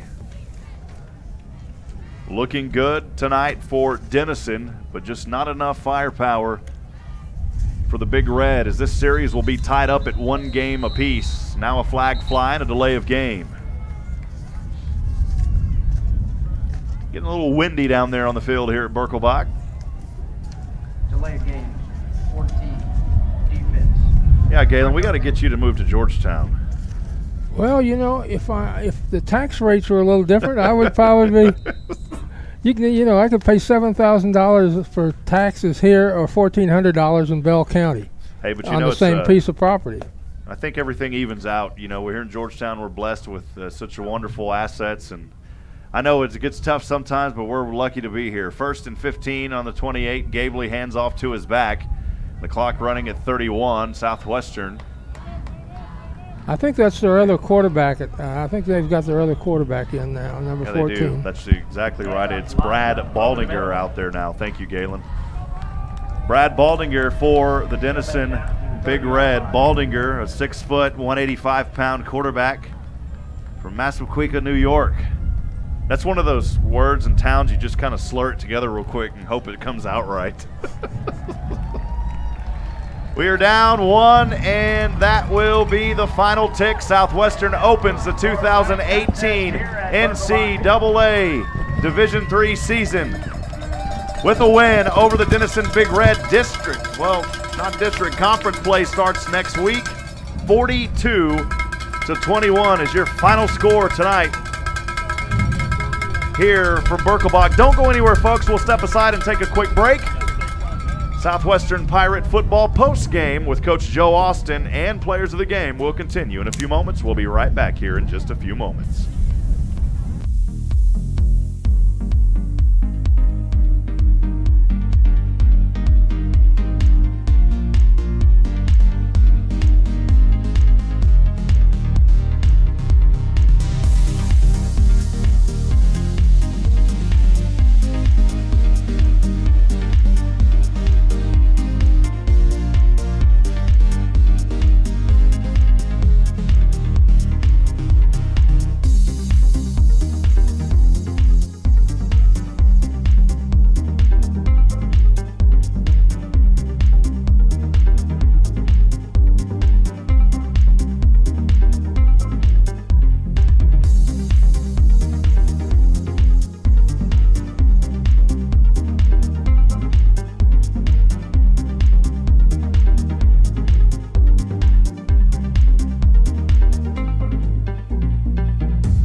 Well, welcome back here to post-game discussion. Rob Hipp, Galen, Wellnicki, and most importantly, Coach Joe Austin. Coach, our inaugural broadcast here, but tonight it's about Southwestern. It's about coming out of here now, evening the series with Denison. The second time you've played them, the first victory, 1-1. You defeat Denison 42-21. Coach, talk about the victory because things got started a little rough, but you guys finally started finding your rhythm, Coach. Well, probably the good news for our fans is it's probably the worst we could play on offense. They did some things that were different than what we had scouted, and going into game one, you don't get any film. So we practiced for 2 weeks against things they didn't do. Took us a while to get in rhythm, but once we got going, we did okay. So to play against a really good team, as poorly as you probably think you can, have some guys get hurt, and score 42 and win is a good deal. Coach, you talk about a team that last year averaged around 35, allowed 25 or so on defense. You're right up there with those numbers. How impressed are you with the way your defense played tonight? Well, the defense is our story, and they gave them some things here and there, but they certainly shut the door in the fourth quarter, and they held them in the first half before we got going. The second quarter was great. We outscored them 21-0, but it took our offense a while to get going. So I think our defense did a great job. I like how we're mixing up our looks. I like how we're mixing our personnel, and I think that'll be a formula that hopefully will help us throughout the season. Was there a key to getting the offensive line going? Because I know you were having trouble keeping people off of Hover early. Good question. Just getting into the game and getting things figured out. We had some young guys. We had an injury early, so we had a true freshman going in at tackle. Our center was making his first start. I think it just took us a while to – so actually our left tackle was making his first start as well. Based on some injuries and things, our lineup has had to change throughout training camp. So it just took a while for those guys to get going, but we're gonna be good. And like I said, that's the worst we could probably play. Coach, final question here. This is a Denison team that comes in from Ohio. A lot of fans were actually texting us, letting us know they listen. We appreciate the Denison fans, as always, and those listening. But this is a very quality team, and so getting this victory in a big way is a very good quality win for your program. Yeah, they're Coach. very good. We talked about we've won 13 games the last 2 years. They've won 15. They're a top 25 caliber team every year. They're going to win. They're going to win 6, 7, 8 games again this year. Their offense is very good. To hold them to 21 is something I'm really happy with. Nobody put up 42 on them last year. It may be tough for somebody to put up 42 on them again this year. It's a very good win, a great way to get our season started. Coach Joe Austin, Southwestern Pirates, congratulations on the victory. Thanks, Thank you. And we're going to see you. We got to tell the friends out there, come see us Thursday, SU Football Weekly at the Sheraton Georgetown Hotel here in Austin. Come on down, man. There'll be some fun highlights to look at for awesome. sure. Yeah. 6 o'clock we'll be there. Coach, we got a couple of players, too, that we're going to bring up here as we transition. We'll bring the first one, Galen Heim. If you don't mind coming on down, Galen, we got to talk to this young man. These guys are sweating. They said, Rob, we got to make the interview quick. We got to celebrate the win. So, Galen Heim here, Rob Hipp, Southwestern Pirates. This is Galen Wellnicki, and I'm saying that right, Galen Heim, right? Yes, sir. Galen, we were talking to some folks, and you weren't really on the radar, but tonight, man, coming in with 3 touchdowns. I said, where is this young man from? And then I looked. You're literally from Venus. Talk to us about it, Galen. How was the victory tonight for you, young man? It was an amazing experience. I mean, due to the line and all my coaches, the running back coach, Coach Mask, and basically it was just I got provided the opportunity because I was primarily blocking back last year. Got provided the opportunity, and I took a hold of it, and I think I did my job. Galen, talk about the offensive line tonight. Hover struggled a bit early, but then the offensive line really started giving him some holes that provided room for you. Talk about that line tonight and what it meant to you as a player. Well, the first quarter is kind of rough, and then we got to talking to them. We communicated. Nobody got mad at each other. We just picked each other up and talked about how we just need to turn the page, fix the next thing, and then just get going. Then it just started to happen. How did you feel when you got out there on that touchdown reception, and there wasn't anybody in the same area code with you, basically? Same planet. I saw, the safety read AJ, which is AJ's a big target, so everybody's looking for him. And I just slipped out of the backfield, and it was wide open. I was running for daylight. Awesome. Well, once again, Caleb Heim here doing some great job for Southwestern, starting the season out. How happy are you with this victory? Because you talk about a quality team that we just talked to Coach. How proud of you, not only of yourself, but for your guys, are you with this victory? We're extremely happy as a team. I mean, not only myself, but as a whole team. We told ourselves all week throughout practice, 1-0, don't show. So we got it done. Like it. Hey, and one thing we do here on SHN that's unique, the camera, of course, right there on you, live streaming right now in internet land. We always ask the players, who do you want to send a shout-out to? A little love tonight out there in internet land. Shout-out to my grandma, everybody that came from my family to the game, and definitely for Coach Mask, because he's the one that's always on my butt during practices. Well, hey, it paid off. Galen Hine doing a great job out here. We appreciate you, young man. Yes, sir. Thank you. And we will catch up with you guys next week at McMurray. So, Galen, thank you so much. Thank you. As we now bring our next player of the game, Hayden Smith, here, the Southwestern Pirates player of the game. Hayden will make his way down here. He's still fully in pads, man. So he said, Rob, let's make this quick. I'm ready to get out of these pads. Hayden, talk about your performance tonight and what this game meant to you guys in this opening game, all important against a very tough and capable Denison team. You know, it was awesome. I have to thank our coaches. They called the right plays, and I have to thank the D-line for opening it up for me and all our linebackers. And our defense played great. Rosie Hernandez, 2 picks. Josiah Minifield dropped a couple picks, but he played awesome. We had his family from California listening in, sending us a message. Said, Rosie. I said, wait a minute, is that Rosario? And they said, yeah, that's him, man. Yep, that's him. But we all played great, and I'm real proud of our defense. You know, what was making it for there must have been 7 or 8 plays where you guys came in on the quarterback and just unabated. He's coming from the blind side, and he had no idea that anybody was coming behind him. It was like he was getting mugged in downtown Austin. Yeah, I got to give credit to Coach Creasel for calling that play. Those plays, I mean, he does a great job. He's a beautiful-minded defensive coach, and our defensive line kind of took those linemen in for us, and Chris and I just came off the edge, and it was perfect. He didn't see us at all. Hayden Kanan Gabley, a quarterback that can work in the pocket well. He had great protection, and early on things were struggling. Can you talk to us about when you really felt that your defense found the rhythm? I know giving up a big play there to start the drive for the Denison team, but talk about how the defense prevailed and what was going through y'all's minds to really get you in this one. You know, I think we didn't really do too well in the run in the very beginning, and once our offense kind of got on the board and we got that kind of cushion, we settled down as a defense and we really kind of buckled down and got after it. So I think that having the offense do as well as they did really helped us out. How tough was Minton running there, just straight ahead? Man, he's got to be 240 pounds of just straight muscle. That kid's a unit. They got him listed at 210, but he didn't run like he was 210. Every time I hit him, my head was ringing. So he's a great player, and I look forward to keeping up with him over the season. Awesome. Well, one thing that we saw out here, great sportsmanship between this Denison team, a team that you guys have a lot of respect for. They respect you. The only thing I got to ask of you, young man, don't tell these guys about Whataburger. That's a Texas treat here, man. Of course. That's why I'm going after the game. Honey butter chicken biscuit. Awesome. Well, once again, player of the game here, Hayden Smith, co-player of the game. Hayden, as we did earlier with Heim, who do you want to send a shout-out to? The camera right there on you. Who do you want to send some love to, a shout-out tonight? It's your time to shine, partner. Well, of course, I'd love to say hi to my mom. I love you so much. Thank you for coming. But I'd also like to say hi to all my family that came. I have family from California as well. Aunts and uncles, both sets of grandparents.